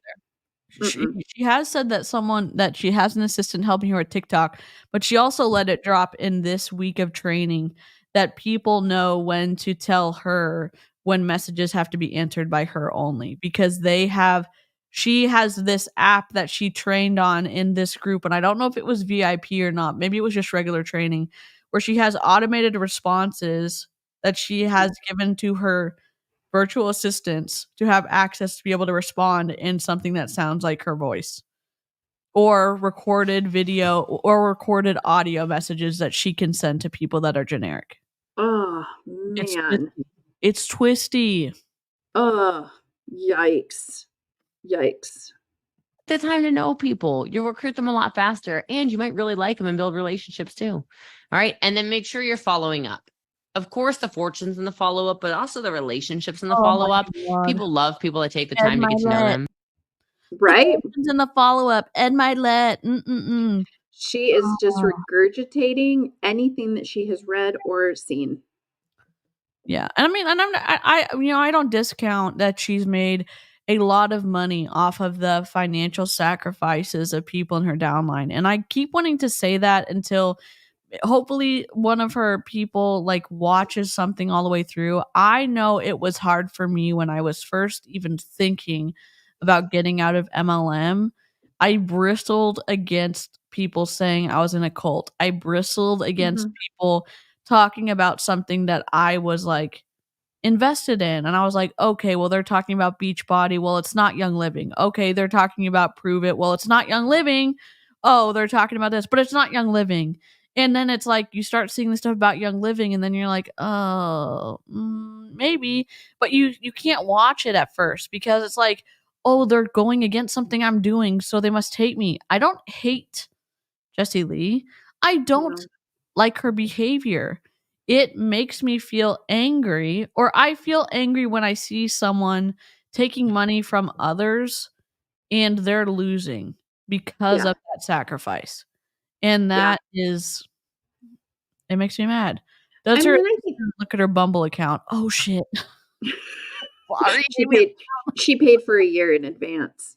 Just saying. Yikes. Just saying. Yikes. No, it just it's wild. And here's the thing, we don't hate any of the people that we talk about. We don't like the behaviors and the manipulation that they're using to Yeah. scam people out of money Yeah. and time and like mental anguish often. Yeah. That's Yep. what we don't like. Yeah. Yep. Right? That continue to converse with them. I'm not saying chase your leads down. I'm just letting them know sometimes you can say something like, I feel like I'm really annoying you. If you don't want to do the business, can you just tell me to take you off of that follow-up list and we can just talk as friends? Right? And sometimes you'll close people just with that, by the way, because sometimes a takeaway lead, write that script down, is some of the strongest scripts you can use. All right. What? Oh my God.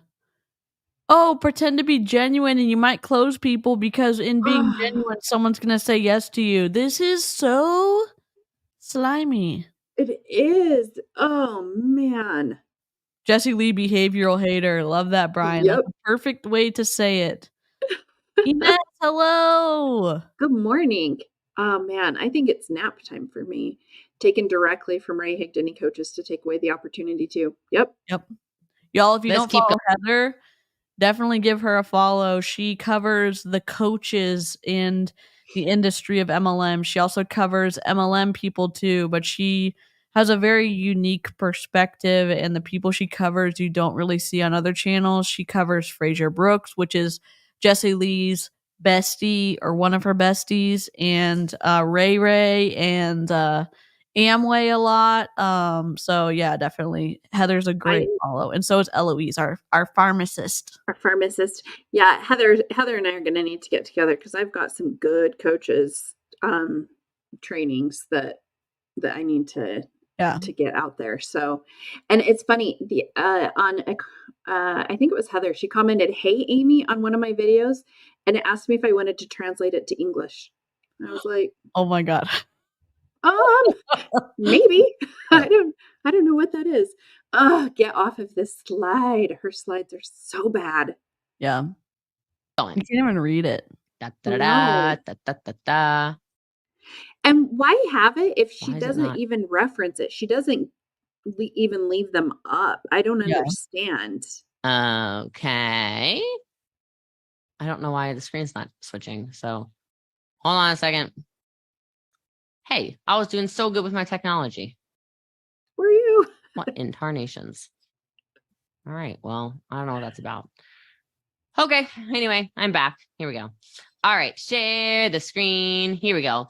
Engage and leverage. So we need to create some engaging posts, friends. I love that you're telling your story more, but this is that value-oriented approach, okay? I want more posts that create more engagement, okay? I want people looking at your page thinking, oh my goodness, I love looking on their page. I love being involved in whatever it is she's doing. I get so excited when I see what Jessie Lee is talking about, right? So engaging posts. I haven't looked at her social blade. What is her engagement? Does she have good engagement? No. Not for the number of followers she has. No, she does not. And if Instagram even gets a whiff of bot-like behavior, you lose so much traction so quickly. And we know for sure she has done these paid follow. She said she's never paid for advertising, but she's done these big like giveaway type follow and the circles type things. And it's like, it's just, give me a break. It's not great. I don't know if you're pulling that up or not or looking at it. I'm looking at it. I don't know if I'm not logged in. I'll log in. I mean, and here's the thing, they're getting better and better at identifying it. One of, I'm gonna start calling her a fan. I'm pretty sure she likes me. But Anita is Anita currently, but she was like, it's so weird. My DMs won't work. I don't understand why. Like, because they know you're scamming people. Yep, you're getting slapped. You're in Instagram jail. Okay, so Jessie Lee's engagement rate is 0.48%. Oh, that's so bad. And that's on Instagram. Oh, that's so bad. Ooh. I'm sure mine is bad too. I'm a little nervous to be in my DMs right now, so I've been If you ever it's need not help with them, you let me know. yeah, I would have Harper's no problem been going through them. Harper and some of the I've had some mods help with that, so Good. yeah. All right. A good average Instagram engagement rate. I'm gonna have to look.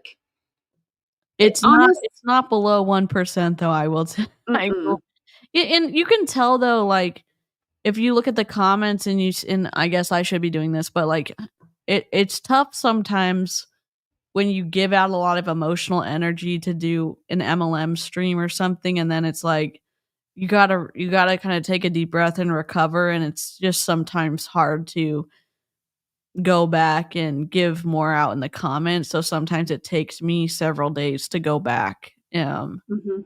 but it depends on there's a formula, but it's your number of followers, and then it's, like, your number of likes and everything like that, but it's if you don't see that the creator is engaging at least a little bit with some of the comments, then Instagram doesn't like that because it means you're posting and ghosting. Instagram Yep. doesn't want that. It doesn't want people to leave the platform. And so that's why you get a little bit of a boost when you engage before you post and you engage a little bit after you post. And if any comments come in the first hour or so of you posting and you replying to them immediately, you get a boost Mhm. because it looks like you are staying on the platform.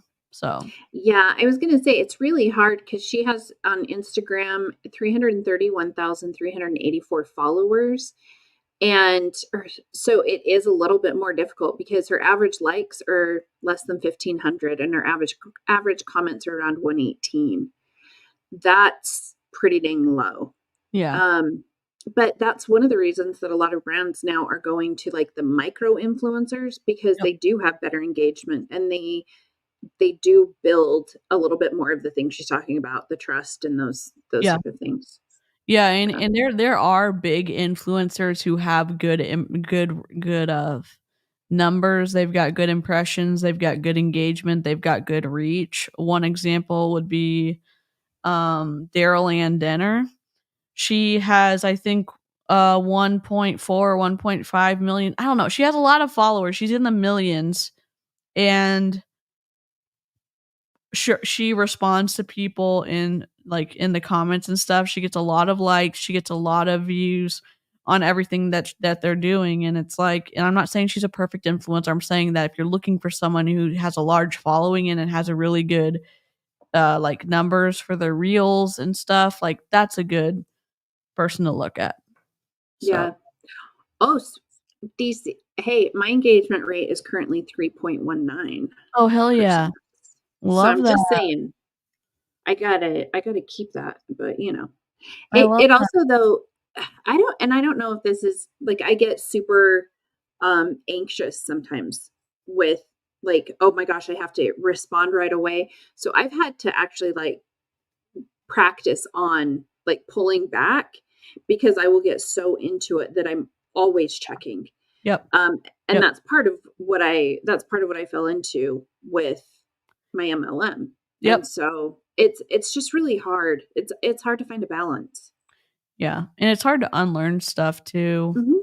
when you leave an MLM because the same thing, like I used to spend, my in Mary Kay, it was like stars earn cars. And so you need to be contacting and following up and reaching out and also getting ready for your parties and then reminding people of the parties and getting your stuff ready. And then it took up so much time, but you're wanting to do a good job because they said, well, people who can spend the time and do the work and stuff are going to be successful. It's just a matter of time when that's not the case. And so it's like, well, if I don't focus on it now, then I'm not going to be successful and I want to be successful so that the sacrifice is worth it. And then, you end up realizing that you just missed out on time with your family and Mhm.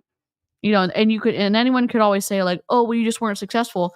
I was top 10 in sales, not in recruiting and sales in our national area for like for what I was, and it's like it didn't mean anything. It didn't mean No. anything because I was told by my upline to reinvest it so that I could have a full inventory. And so Yep. it's like it didn't mean anything. It's and it I can't get that time back. I can't get that time back with, my spouse. So, Yep. No, absolutely. And, some of the things with my kids, I'm like, "Oh, man, like, yeah. why was I so glued to my phone or thinking about how we were how I was going to spin this content?" Yeah. All of those things. And so it does become a really okay, this song Hard Habit to Break just came into my head. That I'm dating myself. That's an old Chicago song, but Mm. but it's true though that they and especially if you care, Yeah. right? Like Yeah. so and that's one of the things I guess being in the top coaches, they or top reps or whatever, they kind of lose that part of caring because they probably have to pull back from it to some extent. Yeah. I'm sure they Oh, do. yes. I love Chicago. Yay! So I don't feel quite as old. I'm a lot older than you, DeeCee. I feel like I'm a lot I don't older. think so. I will be how old will I be this year? 40 I'd be 45. I'm You're gonna be only 45. you're only 10 years older than me. So Yeah. we're and you like literally like Amy has so much like I don't know. I've never had any kids or I haven't had any kids yet. I'm like maybe it'll happen, but it's like we're not that far in age, I feel like. Yeah. And Yeah. and we're I don't know, we're good buddies. So I Yes, don't we are. I don't really age for me is like I'm like I'll be friends with anybody honestly. And so I age I know there's people that's like, "Oh, I have to be friends with only people who have kids or I because I have kids Yep. or I'm only going to be friends with people who are single because I'm single." I'm like, "I'll be friends literally with anybody. A floof? Let's go. Anybody We who's nice? Let's go." Like and that's one of the things, it's like, no, I enjoy spending time with people of all ages. It's so funny. My grandmother passed away quite a few years ago. She has one friend remaining that oh, so how old is she? She's probably like 89 maybe. yeah. And she is the only one that is still around from that friend group, right? Everyone else has passed. I Yeah. went and spent an afternoon with her and it was the best. Yeah. And I was like, you know what? Why do people not enjoy just sitting and listening to people and being friends with everybody? It's Yeah. it's awesome. It's And awesome. happy birthday, Lisa. Happy birthday, Lisa. It's my oldest. It's her birthday today too. Oh, Right? birthday twins. Yep, Birthday birthday twins. Awesome. social media. So maybe it's something that you have. No, I'm just going to give you some. It could be a question of the day. You could ask people like, what's your favorite travel destination and why? Right? Hey, just got back from convention. What's the favorite place you want to travel to and why? Share your favorite places you've traveled in the comments below. I posted something the other day. I said, what is the most overrated place you've ever been? And no offense, Parisians. Okay. If you're a Parisian on here, I love you. Not just French, the Parisians. Paris is the most overrated city I've ever been to in my life. Okay. Oh, yeah, So I just said, for hey, accurate. Okay, great. Oh, I'm not gonna offend you, but I don't want to offend you, but if there's any Parisians in the chat, but it's the most overrated city on the planet. Oh my god, sit down. Oh my oh my god. She's like, well, and I there's so much love in my heart. Continues to bash, bash, bash, bash, bash. yep. Literally, and she's going to Israel this Sunday, and she's like, Israel's the worst. And she's like, it's an awful. I hate going Mm, to Israel, but my boyfriend's Israeli, and it's like, okay, what? Like, how can I don't know. I don't know how she says some of the stuff she does. It's just wild. no, and here's the thing. I don't respond to any of those. They're like, "Oh, what's your favorite movie?" or "Hey, I'm trying to do this." You know dang well that that is strictly to get engagement. They don't care. They Yeah, don't they want your money. They either yeah, wanna connect you closer into the cult, and I say this yep. lovingly, they wanna have more claws in you, tie you closer in so you don't wanna leave, or they want you to pretend like they are sharing interest in what you're doing. Like, do you know how much of a, "Oh my gosh, they're reaching out," or, "Oh my gosh, they care about me," or, "Oh my gosh, this person I really admire is sending me a message saying that they think that, or they want my advice on how they're delivering their sales pitch. Of course I'll help you out. And I end up getting stuck in Mary Kay, and it's of my own choice. But still, my dad has listened to the sales pitch with me, and he's like, this is twisty. But just Yeah, it absolutely is. Paris is the most overrated city I've ever been to in my life. What is your most overrated travel destination, right? And people had all kinds of comments about places they thought were supposed to be great, and it wasn't. You can ask people to fill in the blank as an engagement post, right? My idea of a perfect Friday night is a date night with this. What do you love to do when you have some extra money? Why do you think we're asking this, guys? We want to find out what people want to do with their money, okay? Another engaging post could... Seriously. And this isn't predatory? Like, you don't... How do you, like, not...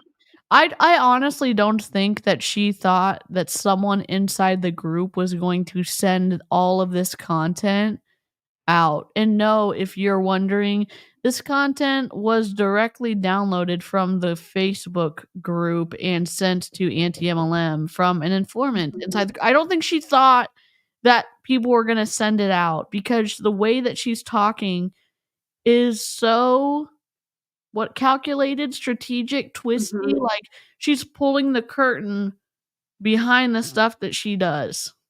Well, and then, as soon as you get in to her inner circle or get onto her team, whatever, you start realizing that you were just a target. Yeah. Because it's teaching you to use the exact same tactics that she used on you. So then it's like, oh, well, apparently I wasn't special. Like, was any of the stuff you said to me true? Because the way that you're telling me to go after other people is what you did to me. Yeah. So now you have to start questioning your whole relationship. Yeah. Be an inspirational quote, right? These things get a lot of shares. Quotes get a lot of shares. Another thing that works really, really well is fun facts. Okay. Trivia, right? Things that people go, what? I had no flipping idea. Somebody asked the other day, why do I feel so connected to my dog? And I commented back, a great question. Jessie Lee, random information. The reason why humans feel so connected to dogs and to horses is because they're the only two animals that release oxytocin. And people went, what? That's a fascinating fact, right? And I was like, yeah, you could do something that's... Is that true? Dogs and horses release oxytocin? What? That... I mean, I'm just saying... Oxytocin promotes social bonding in dogs. We provide evidence that in the domestic dog, oxytocin enhances social motivational to approach and affiliate with... I don't know. Oxytocin response of domesticated. This is from the University of Missouri. This is a... It's interesting. Okay, so a lot of people are saying dogs. Huh. A behavior paper presented to Junior Science, Engineering, and Humanities Symposium. There's like papers on it, but I don't think that Jessie Lee's saying the right thing. But it's also like, I just feel weird about commenting or doing stuff when I don't know that it's fact. But I don't think that she worries about fact too much. Yeah. I don't think she does. I think if it sounds good, if it fits her narrative, then... And I say this, like, I know lots of other people do it. I know it's not just Jessie Lee who does it. I think she has an incredible amount of influence. I think that she wields it in an unprofessional and slightly dangerous way in some instances, where more people lose than they win, in my opinion, when you're plugged into the compensation structure of a multi-level marketing company. And if the person at the top is as unethical as we've seen her to be, and is as hypocritical or I don't know. Well, I'm trying to say something that's not going to get me sued.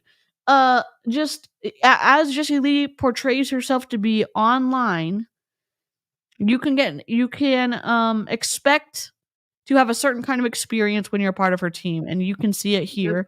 You can see it on socials. You can see it from personal experiences that have been shared on Aaron Bees' channel. So, I don't know. Yeah. Mm. That's pop culture. You could ask, hey, who's going to go see Barbie and who's going to go see Sound of Freedom? Let me know below. Right? Oh my God. What's it? Yeah, I just yeah, and again, the twisty part is Sound of Freedom is like there is okay, content warning, see trafficking, okay? There yes. is stuff that does happen that there is actual things that are going on that are awful towards children that do happen. You can read police reports. That there's actual measurable information, and some of the twisty stuff related with that specific thing that was released, is it like based in data? Some yes and some no. I mean, it's a Hollywood-esque type of film, and it's also seemingly to be rooted in more of a certain group of people. And I don't want to burn Amy's channel down, but you can say both and. But why would you do both of those? You're looking for a Yeah. reaction, is what I'm trying to say. Absolutely. And here's the thing. I think and I admit I probably did this for a long time. Like I just took what people said and was like, well, obviously that's what happened. So I would have watched that movie and been like, oh, obviously that's what happened. It's not what happened. He wasn't, from my understanding, he wasn't even there when the kid was rescued. Like, I mean, there's just some weird things to it, but people are saying like this is what happens, this is true. And it's like, nah, no, these are issues, but there are so many other issues. And talk to specialists who truly are specialists and not just self-proclaimed, right? Right. And finding out there were some amazing podcasts and different things. I shared a few things on my stories about a woman that she is an expert. She travels all over the world, and some of the things that she said. And it's like, wow, it is an issue. Absolutely. Yeah. And yes, people need to be aware of it, but also in like it needs to be kept in context as well.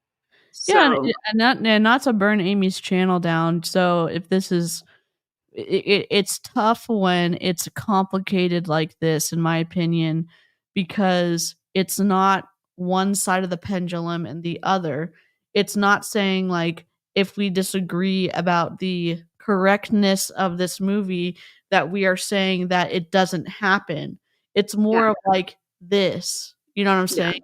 And so that is the part of that's the way the brain normally works, and from what I understand is that you wanna go to the complete opposite side, and it's like, "No, we're trying to be fact-based here with mhm, some commentary," and it's hard, and again, it's hard to navigate this because, again, she's obviously getting a reaction out of me because she's like, "Did you go see the Barbie movie or did you go see, Sound well, of Freedom?" And it's like, "Oh my god." and it's making it seem like you have to choose one or the other, and it's like, what if I went to both, or what if I went to neither? Yeah, Like, yeah, it and that doesn't matter, but, I do think she is one that is very much an example of shock marketing, right? Like, sure. that seems to be her goal, is to elicit these responses, and she is very good at it. Yep. She's very good at that. Yeah, for sure, for sure. Everyone knows it's Barbie and Oppenheimer. Come Yeah. on. I'm just saying. Good way to Where save where the where even was she? Oh my god. Okay, although I do just have to ask, have you seen the Barbie movie?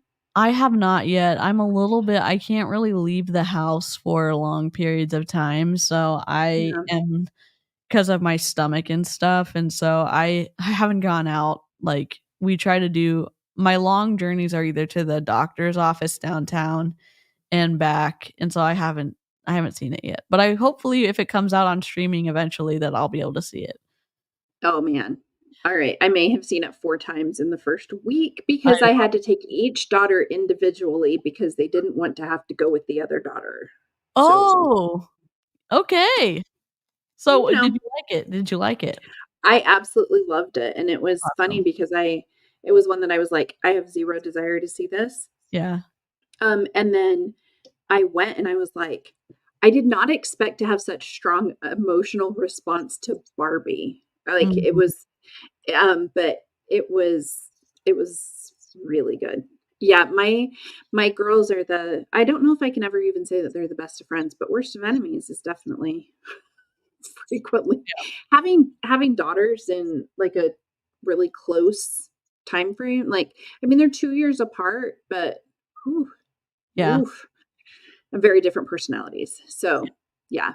I mean, but here's the thing. It doesn't like why does it matter to say like, okay, this is how you're going to get people?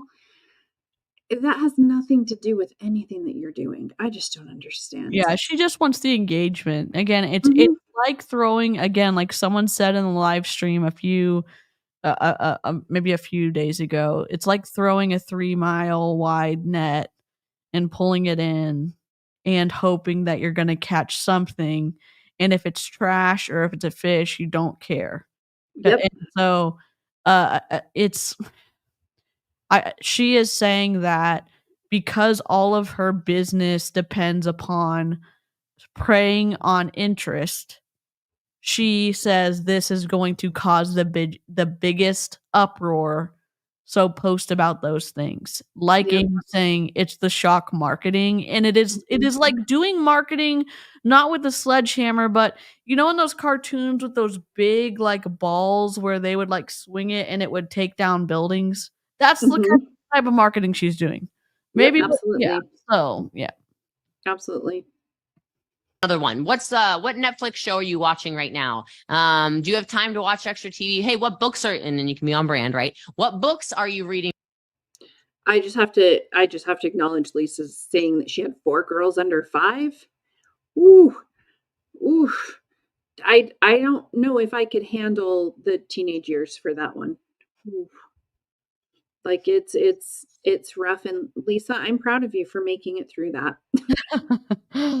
There are some days I'm not sure how You'll this is gonna hopefully you'll all. make it. Hopefully y'all make it. Right now that are most engaging? Hey, I just wrote this one the other day. I just got a Kindle. What are the best personal development books that you want to listen, that you recommend reading, right? All of these just to create engaging posts inside of my brand, inside of my business. My brand is a lot of travel and a lot of business. So I make a lot of posts around that, right? What is your brand about? It can be stuff about, hey moms, at what age did you wean your baby? Hey moms, are you a co-sleeper or did you put the babies in the crib? Hey, You've Oh, you've never no. okay. I wouldn't ask that question if I wasn't Mm-mm. a parent. I'm not a parent, so I wouldn't ask that question. And then to ask it because you want to prey on moms who are with their kids at home and they're feeling emotional or big feelings about wanting to stay at home with their kids, stop it. Yep, just stop. Well, and here's the thing, it's really a struggle to me to ask something that I really do not care what people say, right? Like, I don't care. It's going to be up to me when I feel like it's the best to wean a child or co-sleep or any of those things. It's such a personal decision. I don't and maybe that's why I wasn't willing to do some of these things because I'm like, I don't want to just open this because I also really internalize things that people say. And I don't want it to affect me Mhm. or the decisions that I'm making that I need to make up. I need to make the best decision for my family. Yeah. Yep. Ew. That's yikes. Yep. hey moms, are you a crunchy mom, a silky mom, or a scrunchy mom, or whatever the heck they're called? Okay. Like all of these things, these are all engaging posts that can be inside of your brand. And then you're finding out the people that you're attracting that you need to They don't attract. even Okay. know. Is this making sense? No, it's not making sense No. because they don't know what their brand is. She's saying like, "Oh, you need to have a separate brand from your MLM." Okay, great. Well, what is it? Well, what are you interested in? Well, does your interest fall underneath the product that you're selling? Oh, she's not telling them anything. Like, what do you want to do on your page? What do you want to be? Okay, Yep. well, I guess you have to be an And influencer with shock marketing then because you and can't. even just taking them through a process, right? Yeah, Like the practical things. I just oh. I don't. Yeah. It's like Which makes me. it doesn't make any sense. This is from day 2. What I thought was she should have done day 1, and they had homework to do different things to make their social media pretty, whatever. It's like, what problems do you want to solve on one side of your paper, and what problems does your audience need solving? And you just write out as many as you can, and then when you start seeing commonalities, you circle those, and those can become your pillars in Yep. your brand. She's not going to tell you to do that though. No, she's not. Yep. And so, are y'all loving this? I know I'm fire hosing you again. Okay, good. Why All is right, she so saying next we fire need to do hosing? storytelling. Okay, storytelling always has flows to it. Okay, so let's talk about it. Let me stop sharing the screen. This is not necessary. I need us to engage so much more with people, right? I need people to feel like they know us, they like us, they trust us. And telling those compelling stories, that's an art. It's an art to captivate in it, your audience. I did in a Gold Accelerator call a month ago. The entire month was about copywriting. So if you're a Gold Accelerator, you're like, yes, I'm getting better at this. Keep talking. Okay. So the first is identify your audience, which we already talked about. Who are you telling the story to? What are those people's needs, those people's interests, those people's preferences, those people's cultural backgrounds, etc. Okay. Then you hook people. You hook them.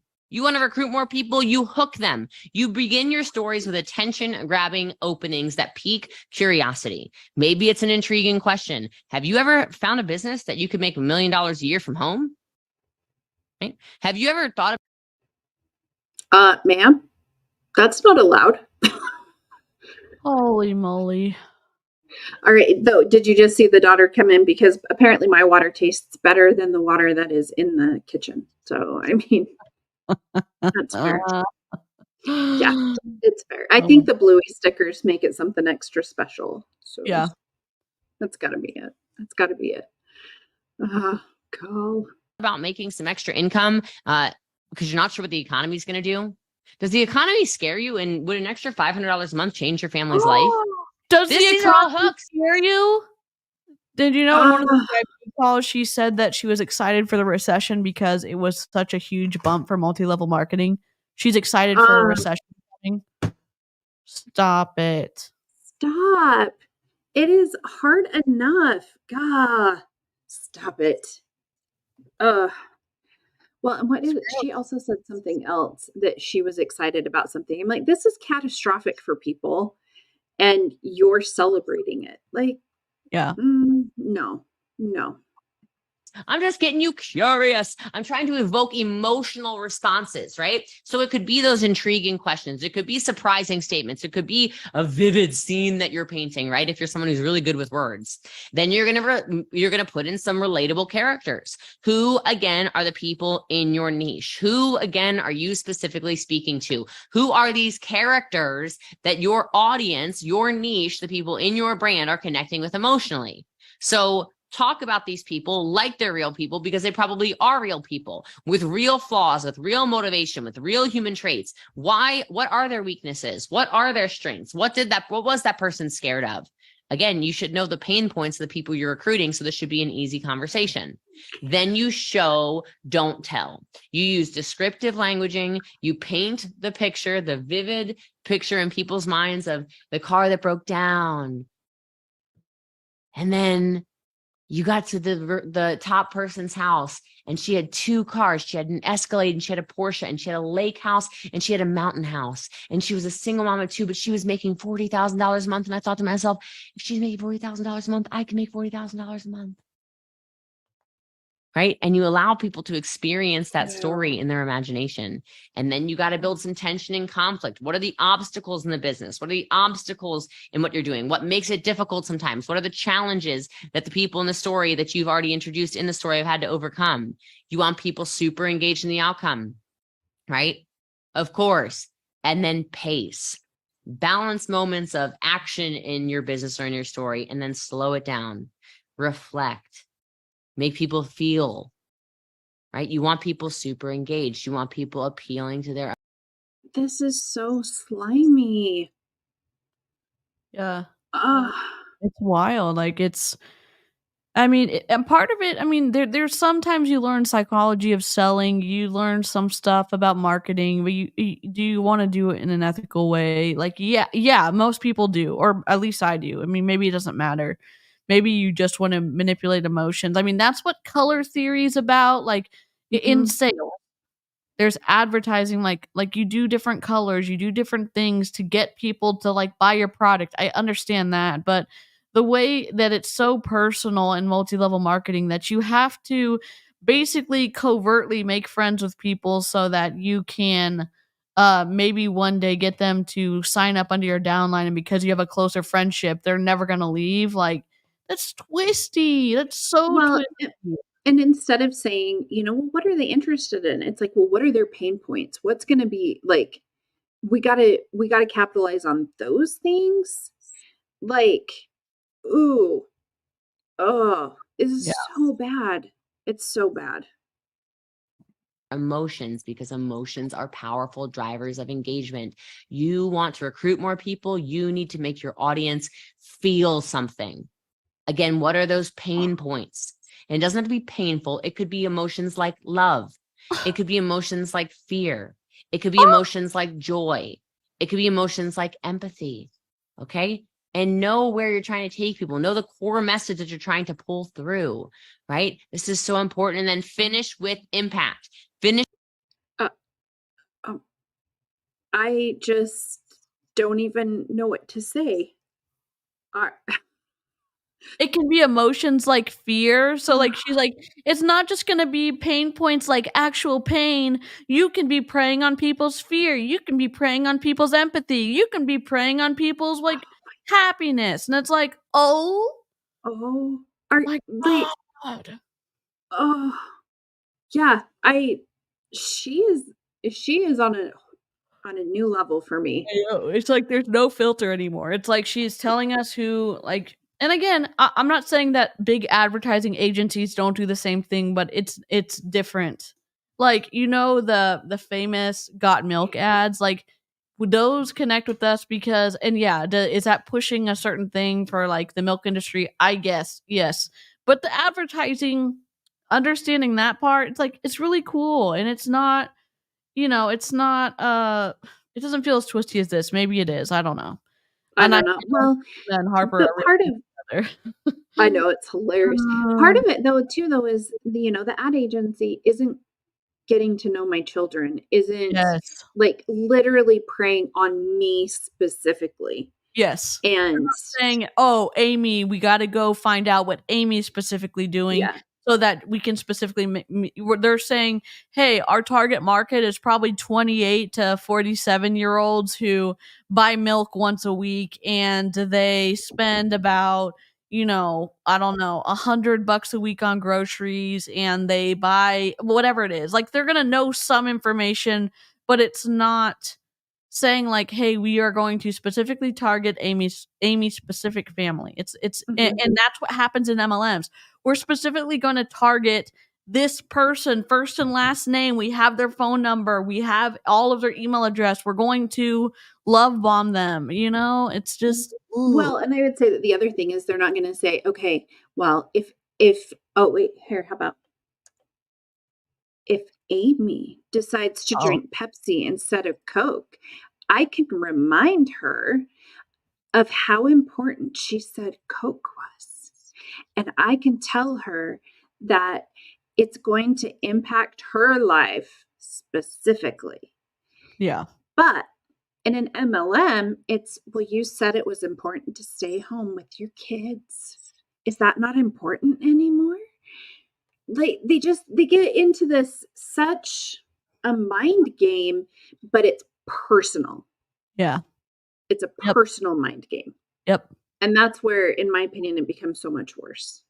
Yep. And the thing is, you can turn off advertisements, you cannot look at them you Mhm. can flip the page at any time in the magazine. You can, look at the billboard, see it. Yes, is it making an impact? Maybe the 30th time you've seen it, but it's not the same as having to block someone because they know you, they know when your birthday is, they know what your favorite color is, and, they thought you were friends, and, it's not the same. No, not the same. Definitely not the same. Your stories with a memorable moment, a memorable conclusion, a surprising twist, a profound realization, thought-provoking question, whatever. And remember that just like anything else I'm teaching you, your storytelling is going to be very bad at first. This is not something that is great for everybody right at the beginning. This is something that takes so much time to learn the pacing, to learn the storytelling, to learn to remember all the fears, to remember to pull it all together and have a happy ever after ending, etc. Oh, and that's what happened when blah, blah, blah joined my business, right? Like all of these things, that storytelling is how you really connect with people because they put themselves in those shoes. Do I need to say the power of testimonials again? Are we starting to get it, guys? I want testimonials. I want results. You can host a lot of online events. I want to kind of challenge some of you. I mean, you guys watched me do this with the webinar and you see me in the VIP with the question and answers, which has been super powerful. But online events, are you inviting people to see your business? Did you know? Do you have people in? Did you know that you have to put disclaimers on before and after photos because it can unduly influence, I could say unduly influence. It can influence someone in a way that they do not have informed, like they cannot provide informed consent because it's twisty. And you have to put the disclaimer in there because you can manipulate someone into buying something that they need more information on. You're basically, those disclaimers are important, and you can get fined, you can get slapped, I think, by the FTC for not doing it. If you don't follow Robert Frundlaw, he talks about this on his Instagram page about why the disclaimer is important. And part of it, and it's interesting being on this side of it because we know a lot of the background stories of some of these top leaders, but it's like, oh, are you saying that your before and after picture, that your before picture was the day after you gave birth? Are you saying that? No, you're not. You're making it seem like this. There was actually an issue with one of the body leaders yesterday because her Autumn Calabrese used her before and after promoting 4 weeks for everybody. Well, her before picture was like 2 weeks after she had given birth, maybe. And then it was like, now look at her after. And it was like, no, her body is just like her uterus is going back down because that's what they do. Yeah. And you're using it as a before and after for gut protocol. Like, no, that's not okay. And it makes you think that you should be getting those same results because that's what they're telling you. But you're not going to. I know, and that in itself is twisty. And we know Emma has talked about Emma was in Beachbody and she's gone live with Amy before. And she's gone live with me before too, but she was talking about how her uplines in MLM told them to buy pants that were too small for their before pictures and then buy pants the correct size for their after pictures so it looked like a bigger transformation. They were told to put makeup on their stomachs and stuff in their after pictures so it looked like they were more fit than they, or more at a lower body fat percentage than they actually were when there was no makeup on the before picture. It's just the way that you stand, the angle of the camera. Like there are so many ways to manipulate before and afters, which is exactly why they are supposed to put those disclaimers on it. Yeah, right? And how can you sleep at night when you know that you're doing that? And maybe the allure once you get that first sale because you've done that before and after and people are really interested. And maybe it is too alluring to then say, this is wrong, I'm not going to accept the money. I don't know, but peace of mind. I think the other problem too, though, is that now they're not getting the sales. And so now they're feeling desperate and they are going to some more of those manipulation tactics on their photos to show a larger transformation to hopefully be able to get their sales to boost. Yeah. And do they Photoshop their photos? Yes, there are some that do Photoshop their photos. And not everyone. Not everyone. And not every photo. Sorry, I slipped out. I'm sorry. Gazoon tight. Well, it's like, wait, why is everything pixelated, or why is there not a line on that same tile that is moving? Like it's They're they using the teach you Facetune to app. do these things. It's Yeah, twisty. you're right. And you know what? If you're doing that, you need to you need to stop, because not Mhm. only we're telling you to stop because it's unethical, you're going to get fined potentially. People are Yep. not only that, you can lose your account because guess what? Beachbody could get fined and they could say, "You know what? Doing business with you, the money you bring in isn't worth it because you're a risk to our company to get fined. So maybe we're going to permanently ban your contract. So Yep. you can't make any more money with us." It's not just us. Yeah, part of it, the main part for me, it's unethical, it's wrong in my opinion. Don't do that. In legality wise, maybe if you're caught by the FTC, you get slapped with a lawsuit. I'm saying morally, it is wrong to trick people Yep. so that you win and they potentially lose because the results you're showing have been twisted. Same Well, thing in Jessie Lee's stuff. and especially with the health and wellness MLMs, you are potentially putting them in danger with some of the things that you're counseling them to do, right?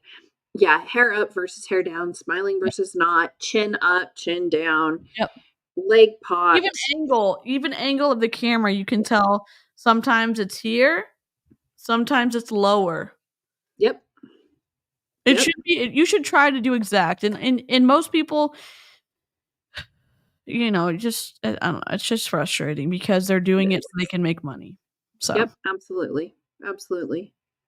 Engaging in your inviting people to get in front of you, or maybe even another different top leader in your company or your business.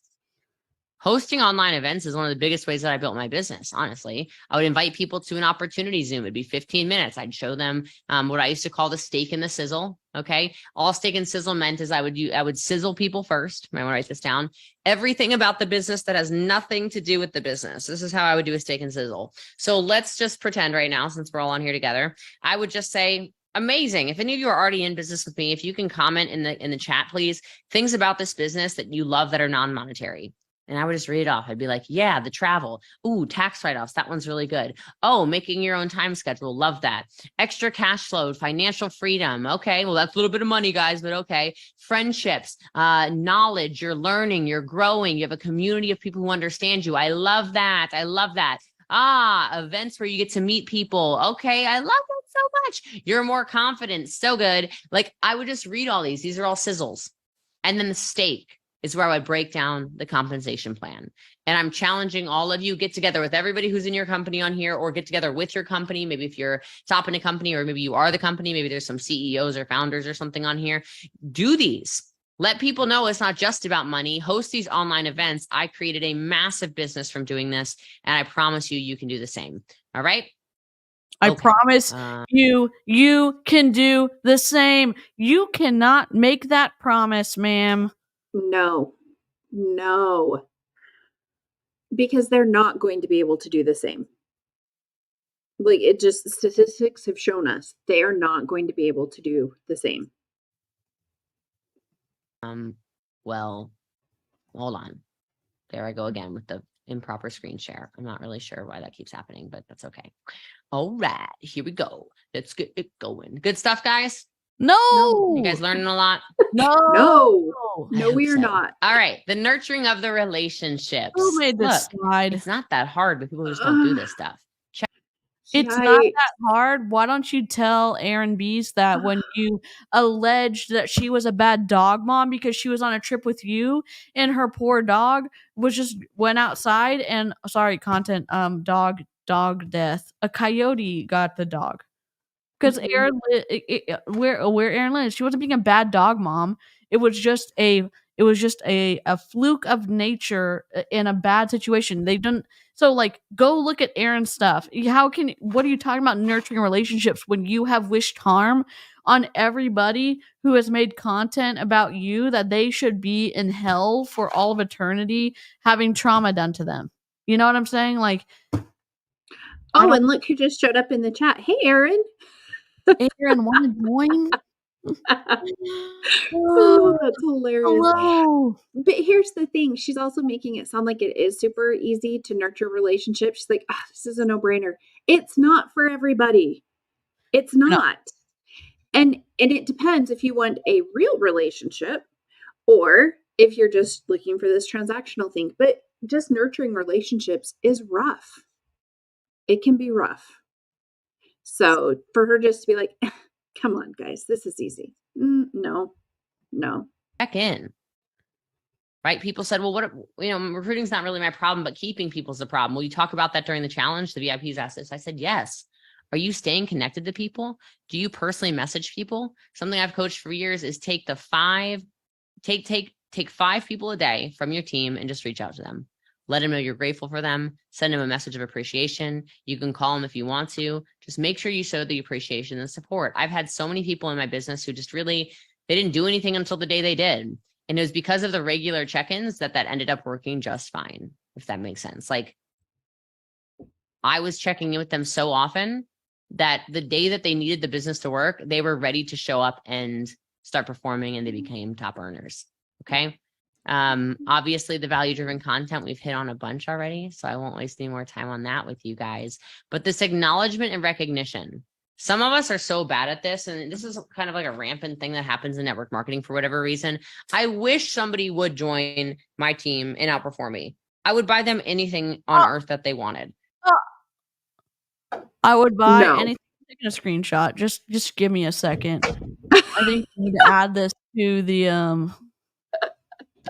I'm sorry. I take awful screenshots of myself too, so I know it can happen to anybody. You're saying you would buy. You're saying that you are such a hard worker, better recruiter, better seller than anybody on your team, that you would buy them anything on earth. Are you serious? Like, come on. And does she really want that? I mean, how would she No. really react if somebody outperformed Her her? ego wouldn't be able to take it, in my opinion. She has never let somebody take the spotlight. She had to join Sasha and Mateo for this new thing that they had launched, that new program. She couldn't let them do it. She had to be a part of it.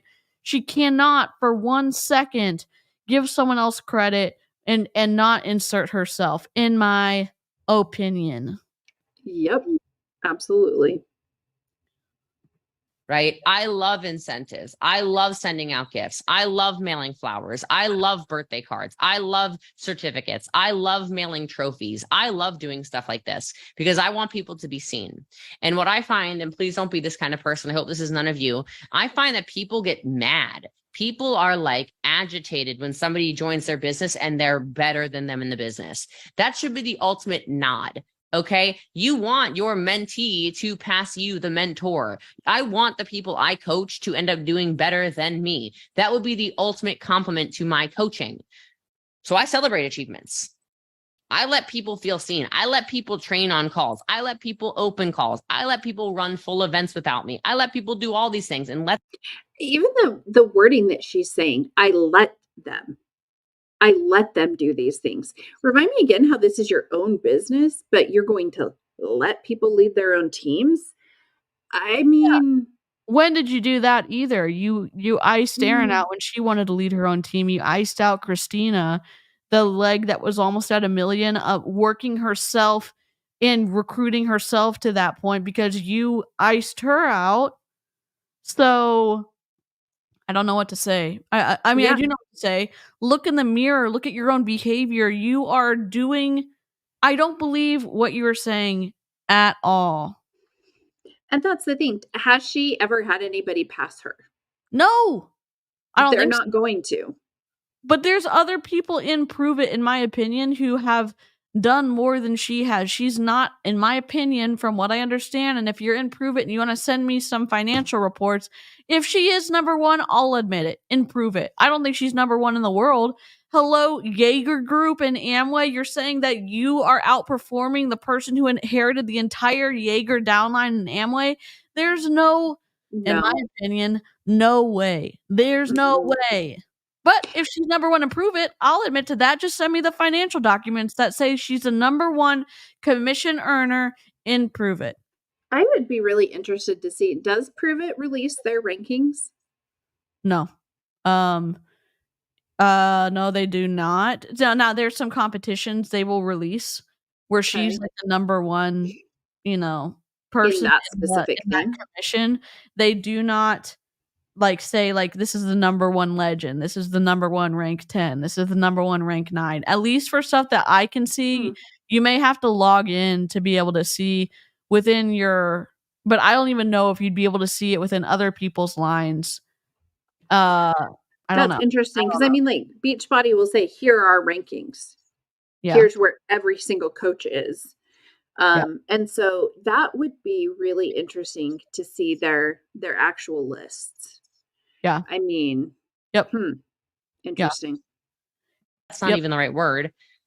I actually love that. And that gives people a sense of ownership over their business that you can't buy that.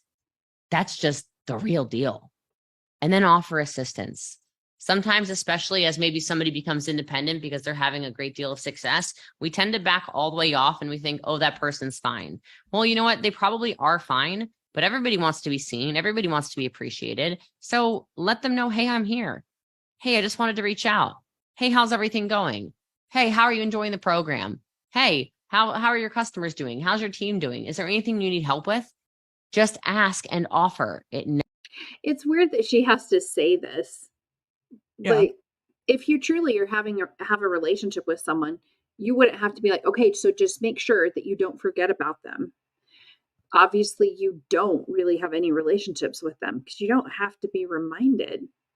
Yeah, Ah, and most friends too, if you again, there's lots of baggage I have from my childhood, and I at this point try to tell people like, "Hey, when I feel like my circuits are shorting out, I hermit." And Amy knows that, Smart Crew knows that, lots of people in the live chat know that, even the live chat knows that, and I try to mitigate it where I don't take it out on the live chat. I apologize when I'm wrong, or I just say, "Look, I'm having a hard time even functioning and like reaching out." And they're like, "We'll be here when you get back." Like, mhm. we understand that. And they're not just like, "Oh my gosh, are you right with God? Are you sinning right now? That must be meaning while you don't want to engage with anybody," or whatever it is. It's like, you know Yeah. what? We understand anxiety. We understand mental health struggles. We're going to be back. We understand you deal with chronic pain. And I appreciate that. And I know like is it fair for them? No, it's not. But like to have that like those kind people around that are like, "You know what? We give a crap about you and you know, if you need anything, let us know. And here's a reel of a puppy." You know what I mean? Like Yep. it's just different than this. And Yeah. it's not transactional. Like, I don't make any money off of being friends with Amy or whatever. And it's like, oh, am I going to take tips about nurturing relationships from Jessie Lee Ward after what she's done to Yehudis? No way. No. Am I going to take tips on nurturing relationships after how she's treated Aaron? The screenshots from what Jessie Lee said to Aaron? No way. No way. After what she's done to other people who've left her team? No way. No. No, and that's the thing because she doesn't have actual relationships. She doesn't have, you know I mean, we have such a good relationship that you drink Shakeology on a live for us, and, like, that was next level. That was next level. Good times. That was literally good times. And here's the thing. For me, as someone, I do like food. I like food that tastes good, and I've had some protein shakes that do taste good, mixed with water. And when you hear every single Beachbody coach saying like, "Oh my god, give up your Starbucks and you can afford Shakeology." Well, you know what I get when I buy my Starbucks? I get a drink that I don't have to doctor up mostly to be able to drink it, especially if you get like one with cream and sugar in it or whatever. Shakeology, you put water in it, you mix it up. Imagine if you put a piece of drywall in a blender, added some pea protein and a hint of metal. That's what it tastes like with whatever flavoring they've put in. And then the aftertaste, don't even get me started on it. And if you like Shakeology, fine. Autumn Calabrese, I know you drink yours with just water. I get it. There are better, cheaper protein shakes on the market. Okay? Oh my gosh. See me and the Snark Crew, well, me gag and the Snark Crew laugh at me on a live stream, Um, go watch that taste test because it was beautiful. It it was was a thing a of gag beauty. fest. It was a Uh, gag fest, I will tell you that right now. uh-huh. Oh, it was one of the times I felt a little bit guilty. I felt a little bit guilty after that one. Like, oh Hey, I mean, if no. I can save one person from spending $140 on Shakeology, can you imagine that? Think about this. You are drinking something that is so dry, it is like it's powdery. It separates too if you don't drink it right away. And it tastes like metal and pea protein had a baby with drywall, and you're drinking it, and then you're gagging, and you also have the aftertaste, and it coats your mouth. And then you have to pay the premium price of $140 per person per month. And you're thinking to yourself, oh my God, should I keep drinking this to get access to a Facebook group where I'm going to get bullied by people? No, you should not. No. Escape now. No. No, and it doesn't even have enough nutrition in it to even be considered a protein shake.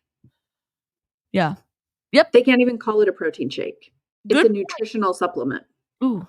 And it's not a good tasting one. and I not a will good tell you one. that. Yeah, no. Yep. No. Never hurts. Okay. All right. Now it's your turn, peeps. Now it's your turn. Got a lot to do. This was a heavy day. I can already tell. Look, action plan. Optimizing those profiles. I already mentioned it once yesterday. I want your profile photos the same. I want your bios to be the same. I want you to look a little bit more professional starting today. You can archive old posts that no longer fit your brand. Update it, refine it. I want people to go, wow, it was easier to find this person. Some of you better change your Instagram handles and your TikTok handles and your Facebook URLs and all that stuff today. Okay. I want it easier for people to find you. Don't go hiding behind fake names. Don't, oh, well, my ex, blah, blah, blah. Block your ex. They're going to find you anyway if they really want to stalk you. I promise. These weirdos are just weirdos. Weirdos will be weirdos. That's just kind of what weirdos do. Okay. So we're weirdos on the internet by saying, please follow the rules of the Federal Trade Commission. Please, even at the very lowest of the low, follow your own policies and procedures about what Prove It asks you to do, or even your code of ethics that is listed on the Prove It website. Why don't you follow that? Like, that's the very lowest thing that we're asking you to do, and then you're calling us stalkers and weirdos. Like, what? What? Here's Oh, so here's you the thing. need to do this in private? Like, no, you're not going to do this in secret. You're not going to continue taking advantage of people. People are going to shed light on this fluffery. Okay, sorry for interrupting you. No, absolutely. And here's did I lose? I did lose my thought. I had to ask if I lost my thought. Oh, sorry. sorry. No, you were all good.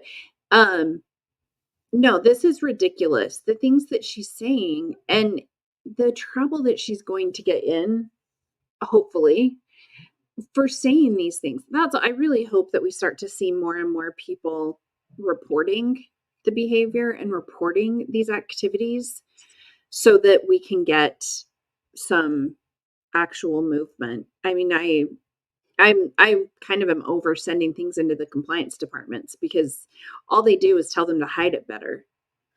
Yeah, and I think there's like a mix of feelings in the online space about, are we going to report to the FTC or are you not? From what I'm not a lawyer. I worked for my dad, who was like litigation support for law firms, and the amount of things, evidence, exhibits that you have to build up when you go to court is meaningful. And so if we can help them, they will not throw your reports away. They file them, they categorize them, and they put them in a folder. So when they have enough evidence to go after someone, they can. And so when we're saying it takes like 2 minutes to do a report, it is something that's valuable, even if we don't see the ripple effects of that in tomorrow or the next month or in 6 months. Like, it's valuable. Absolutely. Well, and for me, it helps me feel like I am doing something as well. Yeah. Like, I can't do much. I can make videos and I can report to the FTC. I don't believe it's worth reporting to the Beachbody compliance or Prove It compliance. They've Yep. shown us that they do not care. But you look at On Passive is getting shut down. You look at the Herbalife stuff. You look at the doTERRA reps that were fined. It does make a difference. We just have to be patient with it. Yeah, and it's still like, you know what? I know Twitter's whatever it's called now. I know it's a dumpster fire. They do not want their business being posted online. The best thing you can do is have conversations with people in your life if it naturally comes up, and you can say, "Oh, hey, this is what I know about multi-level marketing companies," and educate someone with kindness and empathy. And even if you do not have a platform. The second best, if you have a platform, use search terms that people are using when they're looking up the company that that is doing this. So Jessie Lee's 5-day recruiting boot camp, probably gonna add hashtag prove it, hashtag boss Lee, hashtag whatever, Brian Underwood, whatever it is. And so in the tag, so that when people are looking for this, they're gonna be able to find Amy's channel. Yeah. Well, and hopefully so that when people are like, wow, I would really like to do business with her. She seems great. And they search it, they find this stuff. Like Yep. that's the best thing that we can do, is to help save other people from going through some of the things that we have. And you know what the coolest thing about YouTube is? It is searchable on Google. So when you have a Mhm. great description and someone is searching stuff on Google, guess what shows up? YouTube videos. And so like this is one of the best types of, in my opinion, like regular people activism that we can do, because we're not having to play in terms of the rules by Prove It or any of these other multi-level marketing companies. Even if senators and congressmen are being paid off by these MLM companies, you can't stop us from having commentary and spreading the word, even if basically like the deck is stacked against us. You know what I'm Yeah. saying? And here's the thing, we are making a difference. I mean, we hear from people, so we know that we're making a difference, and it is worth it. It is worth it to do. Yep. Even if it just Yep. makes me feel better that I'm trying to fix some of the things that I did, right? Yeah, Like, and it does help someone, because I hope that some people is gonna look in and say how to make money online, and they're gonna yeah, see that MLMs are not the safe place to join. And I yep, hope that the absolutely. information, that more people talk about it. There's a ton of creators on YouTube. There's a ton of people writing. There's a ton of people doing activism behind the scenes. There's so many of y'all who are so incredible, record Zooms and send them to us to react to, but that's Mhm. hella hard work to do as well. And Yep, so absolutely. it's so many people coming together to try to get this stuff out. And you know what's even better? Like, I'm sorry, I'm like going on a tangent. The No, live I chat, love this. how compassionate and kind y'all are, and there's people lurking that may be like listening and watching who are too nervous to talk, but they're seeing other people say like, yeah, I was involved in multi-level marketing and this is what happened to me. And your stories and what you're saying are impacting people maybe who are thinking about leaving but never leave a comment and never leave a like because they don't want to get banned by their upline. You know, they're Yep, too scared to actually engage, but they're watching. And so yeah, like what the live chat's doing is powerful too. absolutely. Absolutely. It takes all of us to get this stuff done. Yep. So, yeah, 100%. So optimize your profile, engage, engage, engage. So what is your content plan going to be? How often are you going to post? And then what's your timeline for when you're going to write back to people? What is the schedule in your day where you're going to follow up with others? When are you going to take the time to respond to every DM that's sent to you? All of these things you can put in a calendar. I just love Google Calendar, by the way, so that you're working your business. I know for some of you, you're kind of freaking out probably because you go, I am having to change my whole business. Listen, you've probably been operating your business like a hobby for a very long time, and it's probably paying you Oh, like a hobby. I want to get you paid like a business. I worked mine like a business, and I was not getting paid like a business. I worked No. mine like a business too in Mary Kay. I worked mine like a business. I got up at the same time. I wore business professional clothes, my closed-toed high heel shoes, got my hair, my makeup done, went out, did my parties, went and did events to open the doors and meet with people to let me come into their organization to do things, get cold, like also growing online. Like we both did this like a business and it did not pay like a business. No. No. I mean, how you know it doesn't is just looking at income disclosures or just looking at your own check. If you're willing to do a profit and loss statement for yourself, you will see that you would be making more money at any grocery store, any fast food place. You would actually be getting paid for your time.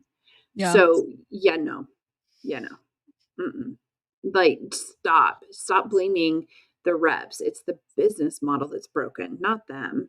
Yeah. Ugh. I want you to make money like a business. Hobbies cost you money. Business makes you money. So if you're a little overwhelmed right now, let's stop again and let's breathe again. Come on. We did it yesterday.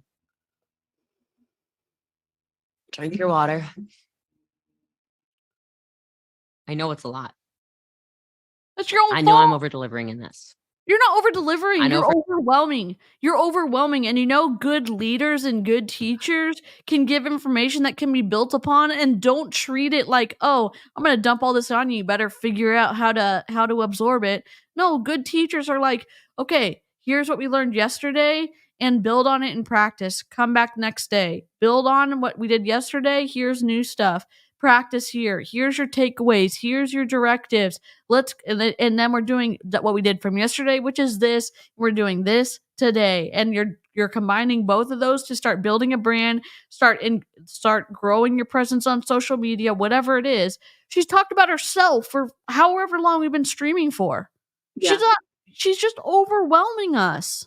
Well, and it's not something that you can do. Like by the time you're done, I felt this way after any of the conferences. You finish and you're like, "Oh my gosh, I'm so tired. That was so much and I'm so overwhelmed." But then you go back through your notes and you're like, I maybe have 2 things that are actionable. So what was the rest of the time? And Yeah. it's this overwhelm. She's telling you all of these things that you need to do, and it's like plus, how am I supposed to fit this in the cracks of my day? Like, no. Yeah. You can't. So You she can't. was live day 1 and day 2. Day 3, day 4, day 5, she was pre-recorded. Day 6 in this group was live from California because she pretended to be live. You know how we knew that? One of the days, it was nighttime when this went live. You can see, look at her window. It's like light out. One of the days, it was dark out, and she had brought the matching outfit to California to do the VIP stream. And it was like, you literally sold this as if you were going to be live every day, and you're not.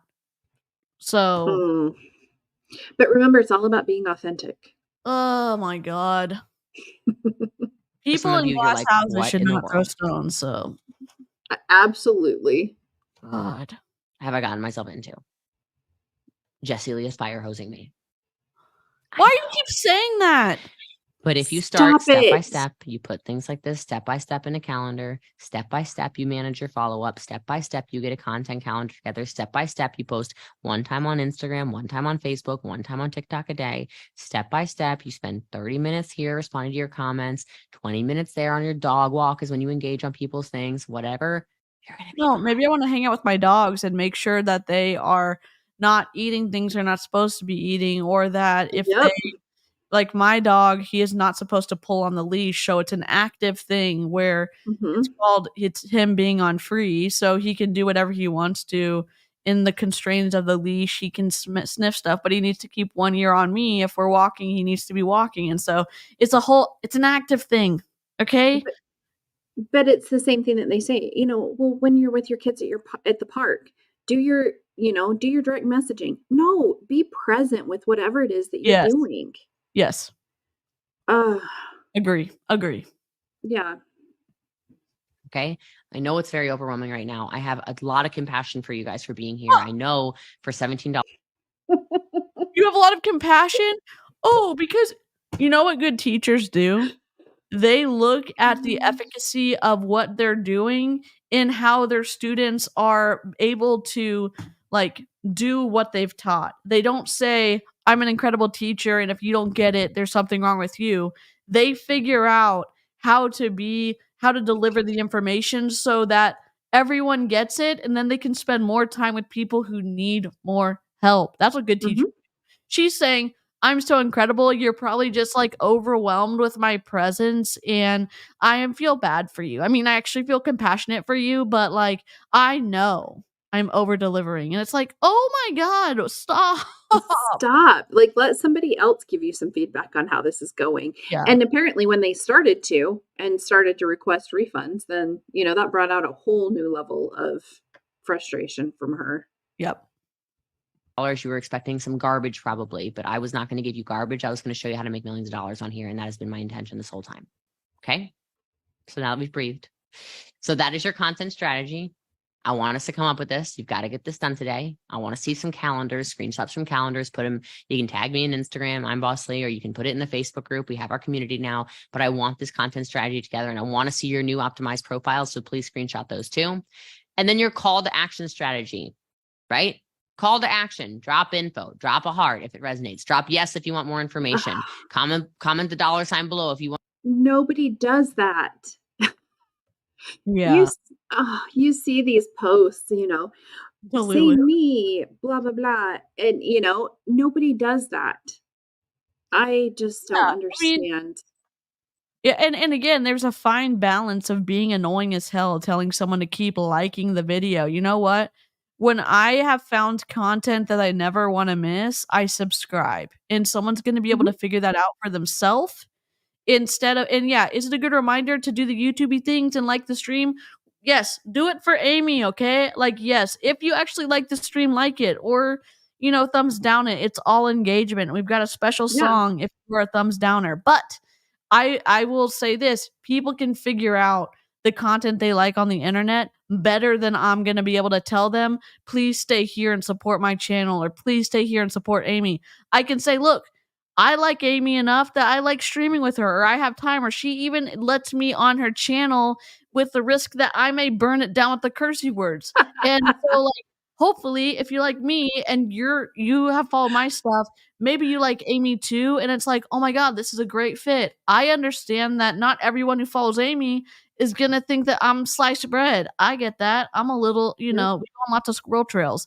But like also sometimes it's like, hey, hanging out together, maybe y'all like that. And so you can go sub to Amy or whatever the right fit is. And so I don't know, Yeah. like it's not I don't know what the right thing is to say, but it's her calls to action don't make any sense. No, and again, you're using such outdated sales techniques.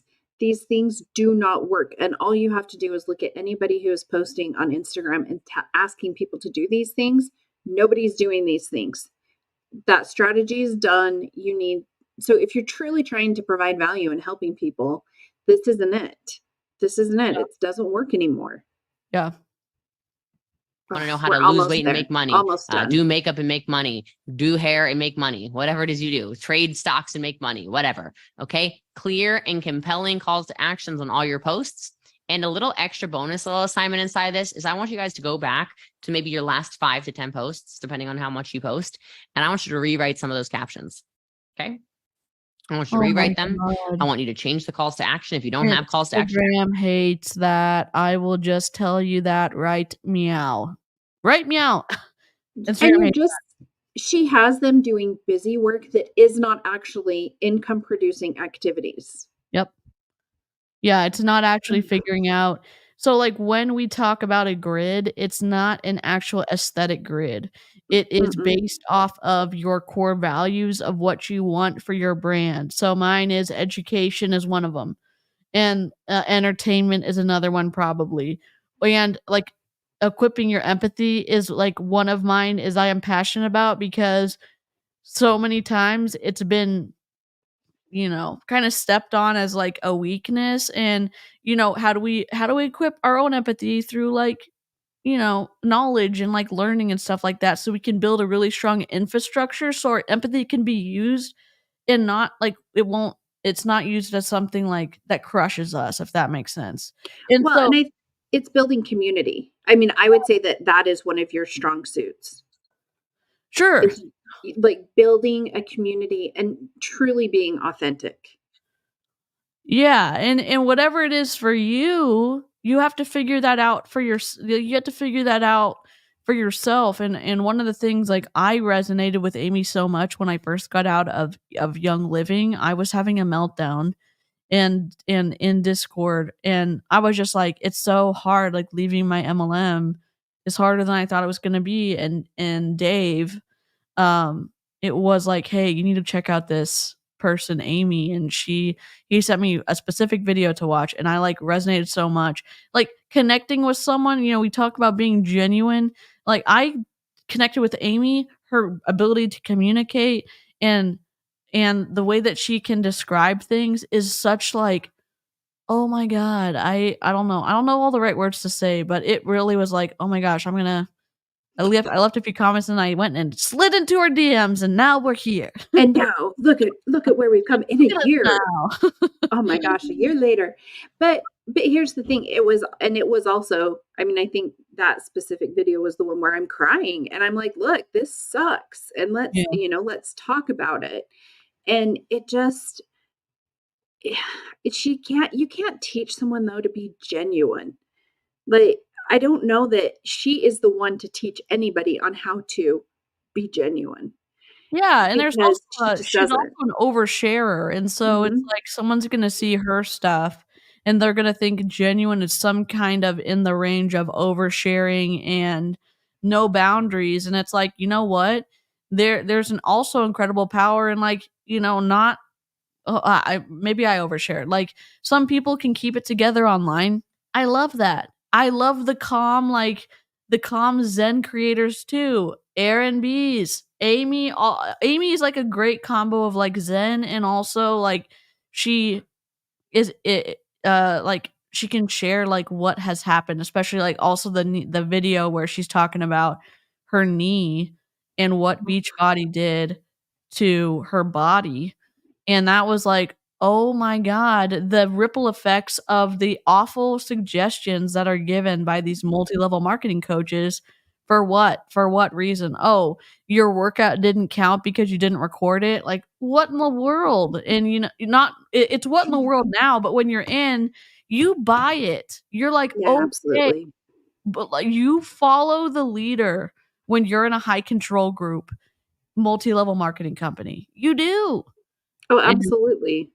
Absolutely, and you take it in, and even if you're like, "Okay, I know this doesn't make sense," you hear it so often that it starts to make sense, oh, yeah. and then it's like, "Oh, okay, well, and obviously you know better than I do because you're in the top 10, so you Yeah. must know what you're talking about," and, Yep. all of these things, it's what makes what we do so important, Yep. and to show people that, you know what, and it's not, I know a lot of people are like, "Oh my gosh, I can't believe that I was that naive," or whatever. Everybody is susceptible.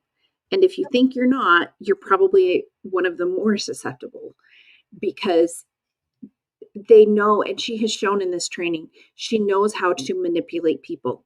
She knows how to capitalize on fear, on empathy, on any relationship that you may have. And that is exactly what they're telling you to do. And that's where it gets dangerous. Yeah. Yep, absolutely. Yikes. Well, we may just call it. I think she's pretty much at the end. I Okay. think we may just call her because Did I we make like it through day 2? Holy we moly. did. Hell It yeah. only took us 2 days to do day 2. Let's go. Wait, I have a good song. Hold on. Where is it? I gotta find it. Hold on. Sounds. Happy sounds. Ready? Dora the Explorer. We did it! We did it! We did it! Yeah! We team up! We did it! Woo! I don't Oh know. my the name gosh. of it. Dora's the We did best. it. We did it. We did it. Well, my friend, I cannot wait to do some more streams. I know. I'm so excited. I hope that your kids have a great first day at school whenever that's tomorrow or when. No, a week and a half. Oh, well, good luck. go A with week and a half. Yep. sanity and God and all the other things, and, you know, I don't know what to say, but you can Man, do it. I'm like, make it a week and a half. We got a week and a half, and this week and a half is probably not going to look great. It's going to be like, you want to be on the Switch all day? Sure. Yes. Go and you know, it's important to have goals, and your goal is to complete that game. Let's go. Hell yeah. Let's go. do this. I love that. Well, live chat, you've been incredible as always. Thank you so much for I mean, literally live chat is what makes I mean, I love live streaming when I had nobody on, but it all like having people add their commentary is just like, I don't know, it's an extra warm hug. Yeah, yes, Karina. Karina, you're invited every time. Yep. You can always come. You can always join us. Yes, we need a snark crew. We need to get the snark crew back when Okay, so here's the deal. We have been having a really hard time finding time. One, because Amber was working nights, Cheryl works during the day, so it's been really hard. But Amber just switched to days, and I think we may just say, like, from now on, like, Thursday evenings at this time, we're going to snark on whatever is happening, because I have so much stuff. I have so much stuff. We've got a lot Beachbody right now. The beach, our little body chat is going every time. It's at the very top because they're like, "Oh my god, what is happening? What is this? What is this?" And the things that people are sending me, like, also everyone not jumping ship necessarily, but the people joining that new MLM that Anita like lulled everyone into. Oh man. Well, we have so much. And now this new stupid MRR course. Yeah. Like, I've got a whole lot on that too. I've got stuff on the summit. Like, we've got the quarter call. We got so much. So we're gonna try and start doing them, I think, on Thursday evenings. Cool. I think that's our tentative plan. I'm gonna have to make sure. So Sip and Snarks are coming back. Yeah. And, yay. Get the August or September 2020, whatever day, whatever week it is. Oh, and Amber's call with compliance. Oh man, God. that was a hot mess. So yes. Yep. All right. Well, everyone have a super great rest of your day, evening, morning. It seems like we have people from all over on here. So have a wonderful one, and we'll be back with lots more. So bye, guys. Bye.